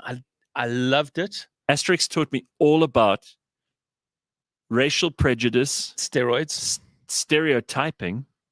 Yes. And stereotyping. I mean, the magic potion was clearly a steroid combo with again drugs. You're on a mission. The Belgians were my favorite. Astérix, because I read a lot of Astérix. Astérix in Belgium, when they want to fight, they don't take the magic potion. They said our beer makes us strong, or they say our beer is strong enough. So they basically just get shit-faced and then get into a fight. Which, by the way, is exactly what the Vikings used to do. I think they would get completely shit-faced. There was a famous there was a guy called Gorm the Old. Yes, Gorm the Old, who was the grandfather of Svein Forkbeard. Okay, and Gorm the Old, there's a tumulus outside of what used to be his Danish capital, but they used to get in a long house. You know, they were the sort of Viking hall. Because obviously the whole point was to die in battle, so you go to Valhalla, and in Valhalla you'd just be drunk and eating and fighting the whole time. So on earth as it is in heaven. Yes. So these Vikings would just get shit-faced, and then they would beat each other to a pulp, and then wake up the next morning, give each other big hugs, and go, all right, let's go murder and pillage and rape some English village. There we go. Great. I mean, that's the way to go. So the Belgians weren't far off. They were there. And I mean, the Druid, I love the names, but I didn't understand them till later on. Yeah. Get a fix. All those names were so clever. Unhygienics, who sold the fish. Fully Automatics was the man who made the tools. Blacksmith. Vital statistics. He was the chief. Yes. Yeah. And the Romans had such good names. Unfit for purpose. Yes. There were such great names. Those guys were smart. Yeah. There was Goscinny and Uderzo. Yes. Two French. Well, Uderzo was the guy who did the drawings. I think he might have been Italian. But Goscinny was the French author. Yeah. And what's amazing is that they only gave those names, those very clever names that we were just talking about, in the English translations. Oh, did they not? Because they weren't in the French versions. I never knew that. Yeah. Anyway, so obviously, Astérix was good. I never really got into Tintin, but a lot of people did. Roald Dahl was a big thing. I think we're in the same WhatsApp group, yeah. Yeah. And I just think those are vital parts of being a kid. It just gave me all the ammo I needed to laugh at the world rather than be victimized by it. Have you ever, this is like similar but different. Have you ever heard about how the government of the day used television to manipulate us? How? What did they do? Those sons of bitches. Sons of I bitches. knew they were manipulating. I knew when P.V. Botha came on the TV. I said to my mom once, who's that guy? He had the glasses on. The groot krokodil. Hallo, ons is baie die donneren met julle. Want julle lyk te gelukkig. En fuck jou, ons gaan julle lewens nog kakker maak. Ons gaan al julle cartoons in Afrikaans sit en jy gaan die fucking translation moet luister op Radio 2000 julle bliksems. But telling you that's what he used to do. It's because they also said Tell me what they did. There was Interstar. You remember Interstar? It was like some shitty, like a puppet show, action. Yeah. So they made all the like spacemen, the heroes, white, and they made all the aliens black. Oh, did they change it? Because I thought they just bought the stuff from overseas and then this was dubbed a South it. African thing. And then, oh wow! Then they also made the bad guys black, eh? Yeah. then they did things like the Afrikaans population specifically. Yeah. Was with the sort of Calvinist vibe. Yes. Was becoming too safe. So there was a lack of people who were willing to take risks in business and innovation, etc. Yeah, it's conservative. So Trompie and die Boksembende. That was a TV show. Yes. About this kid who had his own little gang. Well, Boksembende is a gang. Right. So they made him like naughty, but essentially he was a good kid. And then he would take these naughty risks and then he would get some sort of reward. Oh, so to teach the Calvinist conservative Afrikaans kids that you mustn't be too boring. Yeah, same with die Swart Kat. There's a whole thing. It was so there was psychological manipulation going on. That was the SABC. SAIK. Oh, wow.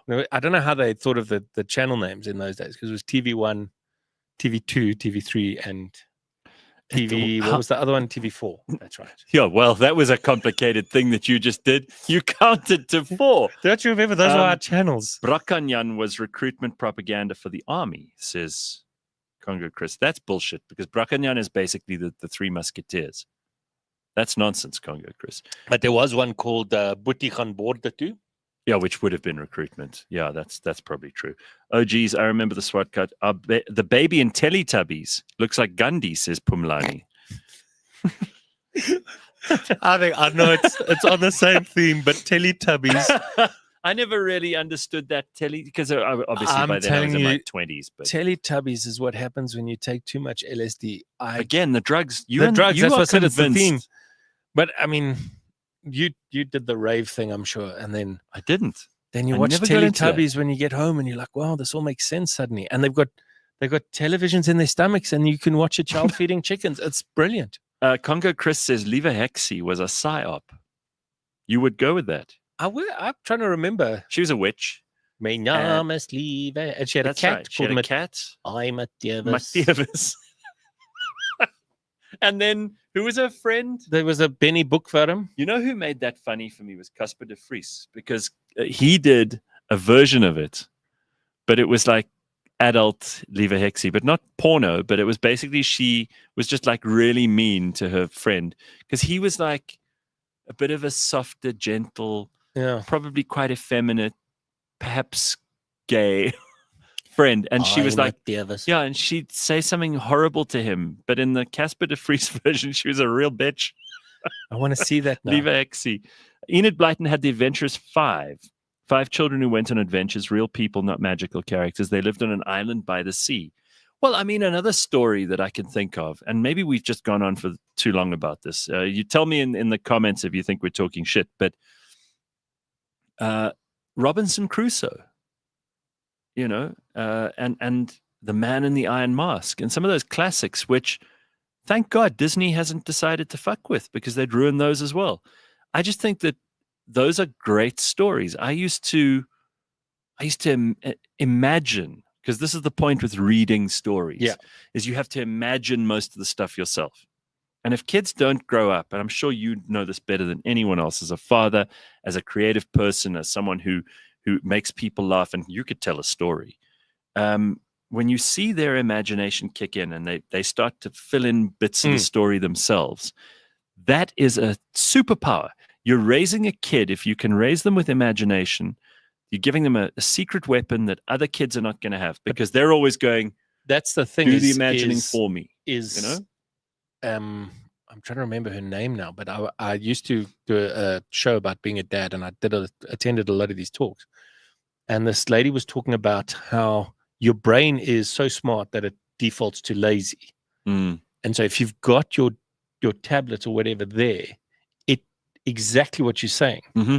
It imagines and it thinks for you. So kids aren't developing that now, and it's going to be a big problem, because the tablet's thinking for you. You're not going to have those skills.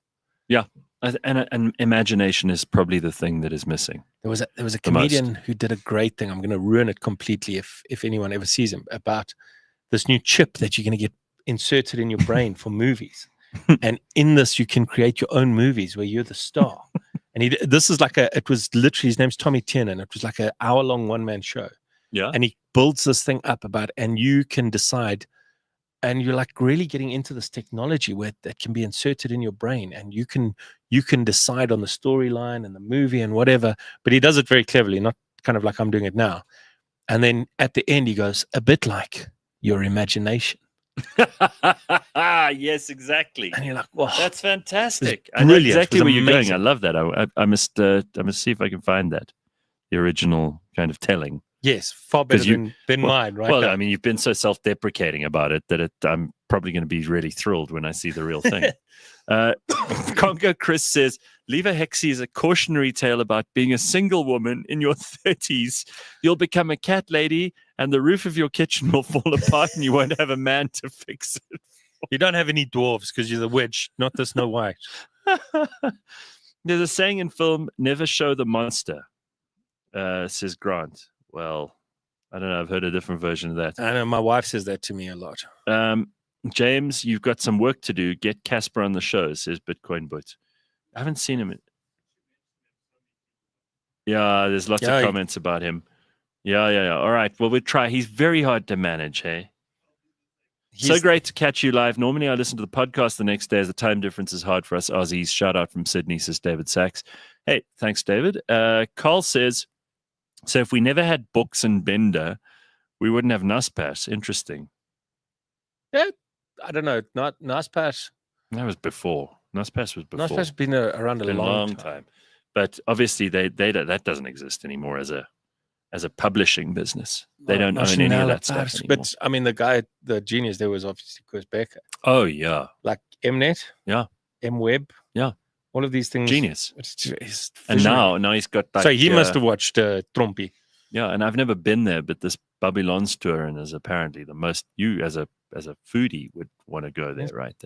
It's their wine farm. Oh, okay.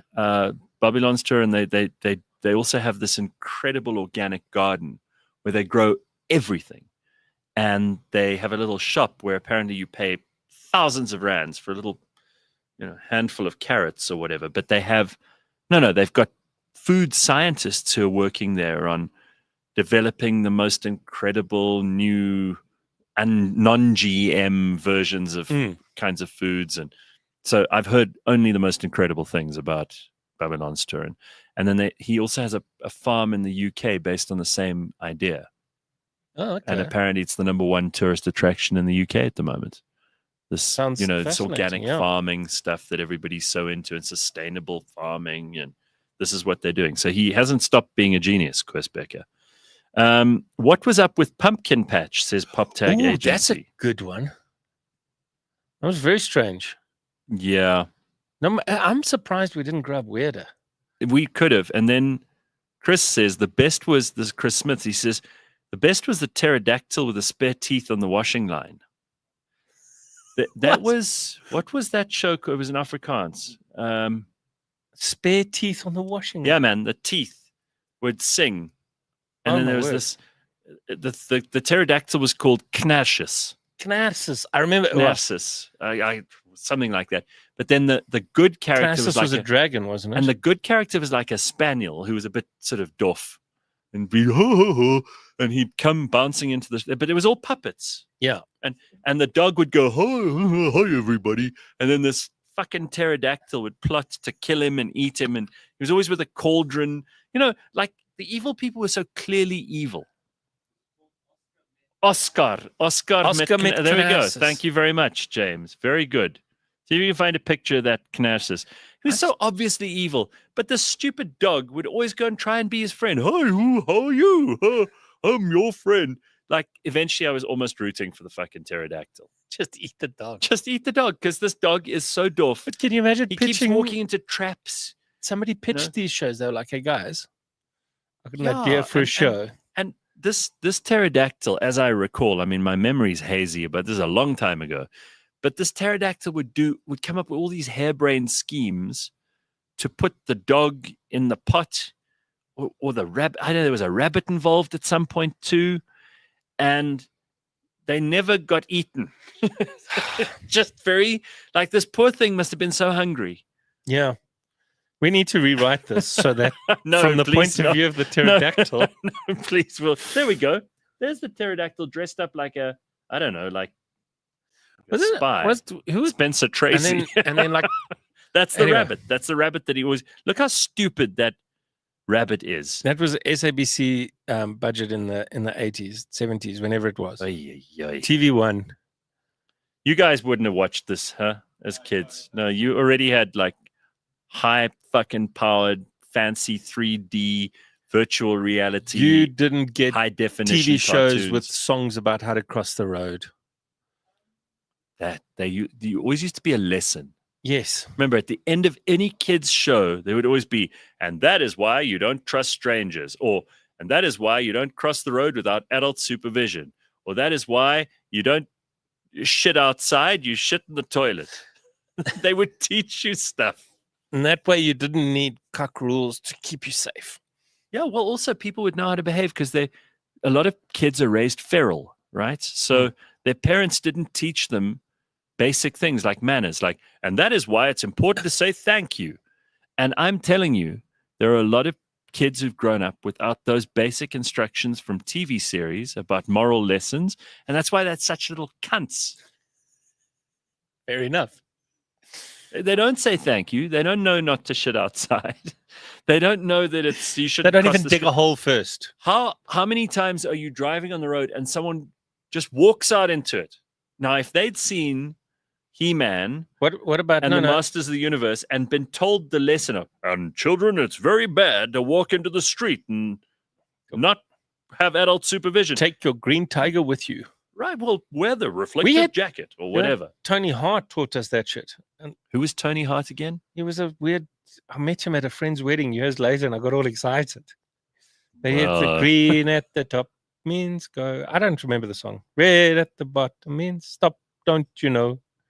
Oh, he wrote a song? And how to cross the road. Danny Catch. Genius. Look left and right. There we go. I learned these things. Still remember these lessons. Okay. Lots of people here getting very, very nostalgic. Nostalgia. What a great. Fatal Attraction. Heist das Niskas. That was Smurfs. Smurfs, that was weird too. Can we talk about Smurfette for a bit? Okay, yeah. So Adam says, Smurfs, a whole village of male Smurfs, one old Smurf, and only one female Smurf. I think we'll just leave it there. I don't want to slut shame. Smurfette, eh? Dirty little hoe. Yeah. Creating those unrealistic fantasies in young boys' minds of a blonde chick with blue skin. Yeah, but there was also something that always bothered me because I'm very into hierarchies. Mm-hmm. So Papa Smurf got to wear the red outfit. All the other Smurfs were wearing white. So he was like the king of the Smurfs. Right. And only Smurfette had the long hair. Otherwise, they were indistinguishable from each other. How did they even know who the other... Like, they all had names, but... I think that's very Smurfist of you, Gareth. They didn't know who was who. Are you saying all Smurfs look the same? Because, quite frankly, I'm upset telling you, about they that. did look the same. Maybe to you, but if other Smurfs, they can... The only distinguishing characteristic between... It was Papa Smurf's red outfit and Smurfette's long hair. He had a beard as well. He had a beard too, yeah. But that was it. There were no other differences. There were plenty of differences were inside. You got to see hearts, not parts. Oh, okay. Gord Laws, which smashed that song. Remember him singing the Rand Cent Man song, best show in history. Smurfs and Minions. There's a comparison. Alex says Minions are kind of like the Smurfs. Also, they're indistinguishable. Some of them, and you could argue. No, some have got two eyes and one eye. Some have got one eye. But they all sound the same. They're hilarious, though. The Smurfs weren't that funny. Yeah, okay. Remember, Smurfette was created by Gargamel. Hey, Khomotso, you're getting deep into Smurfette lore here. Yeah. I don't know if we have the time for this. Show us on the Smurf where they touched you. Break out your 1985 Playboy with Smurfette as the centerfold. All right, so what have we learned? We've learned that we had a better childhood than the kids do now. I think every generation says that, except for the World War II generation, not so much. Well, yeah, where's Daddy? On the front with fighting Hitler. He's not coming home. Where's Daddy? Killed in the trenches. Enjoy your boiling sugar water with no sugar. There's a shortage. Enjoy beetroot again for the 17th time this month. Oh, no. We've had a better time. We really have. Very happy. Yeah. All right. Thank you, everybody. That's what an absolutely bullshit 2 hours. This is not what I expected to be talking about. Fun. Chris Forrest is an absolute legend. Are you doing the comedy stuff? I'm doing the comedy stuff. Where are you doing some comedy stuff so we can come and see you? So I'm doing a cool one this weekend at the Sky Hotel in Sandton called Grootman. Okay. So a guy called Tall-Ass Mo's got all... I love Tall-Ass Mo. He was just on with Warris and PH. Oh, okay. Yeah, he's got all the old school guys. So it's me, Kagiso Lediga, David Carr, Ronnie Banimola, Kiki Diboni Modlotsi, and then Tosh Matingozi. We're doing a show together. That's like for me, that's a perfect lineup. And it's going to be fun. It's like because we hardly work together. That's fantastic. I would go through those names again. I love Kagiso is fantastic. Kagiso Lediga, There's David Carr. There's Tall-Ass, David Carr. I mean, these are like these are the OGs. Yeah, well, that's so the Grootman show. Amazing. So that's Thursday, Friday, Saturday at the Sky Hotel in Sandton. Uh-huh. And then... Do they have like an auditorium there or something? Yeah. Oh, nice. It's quite new. Then the 5th of April, I'll be in Durban for Kings and Queens of Comedy. Excellent. And then the 12th of April, the Joburg Kings and Queens of Comedy is at Empress. Shit. This is good stuff. Yeah, it's fun times. Right. Otherwise, if you live in Fourways, Piccolino's on the 30th of April. Even better. I've got other gigs. Those are just the ones I can think of right now. Okay, yeah, it's because of the cancer in the head. Pretty much. I'm a survivor. I'm a cancer survivor. You should use that. You should go up on stage and do like a whole long sob story. You know, and then completely change it up and keep referring back to like, well, it's still better than the cancer.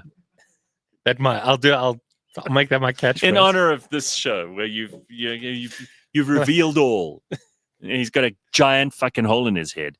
Anyway, it's so lovely to spend time with you. Always good to be on You make me laugh. You're just fantastically clever. You're fun to talk to. It's lots of fun. Thank you, dude. Next time we'll talk about the teenage books. No, I think we've done enough nostalgia. Okay, good. I think all right. this episode will go down in history as a nostalgia episode. Non-ironically. We didn't even remember when Trump used to just be a guy who built houses. We didn't even we didn't talk politics. We didn't talk Trump. We didn't talk our Air Force, which only has 6 working planes. I'm very proud of us. Well done. None of that shit today. We had fun.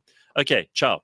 See you on Friday. Oh, whoa, wait. Before we go, I'm not here on Friday because I've got to go to this thing in Cape Town, and I'm not going to have signal, and you're going to have to bear with me. And you're lucky enough to have Simpiwe and Ben. And who else is going to be on there, James?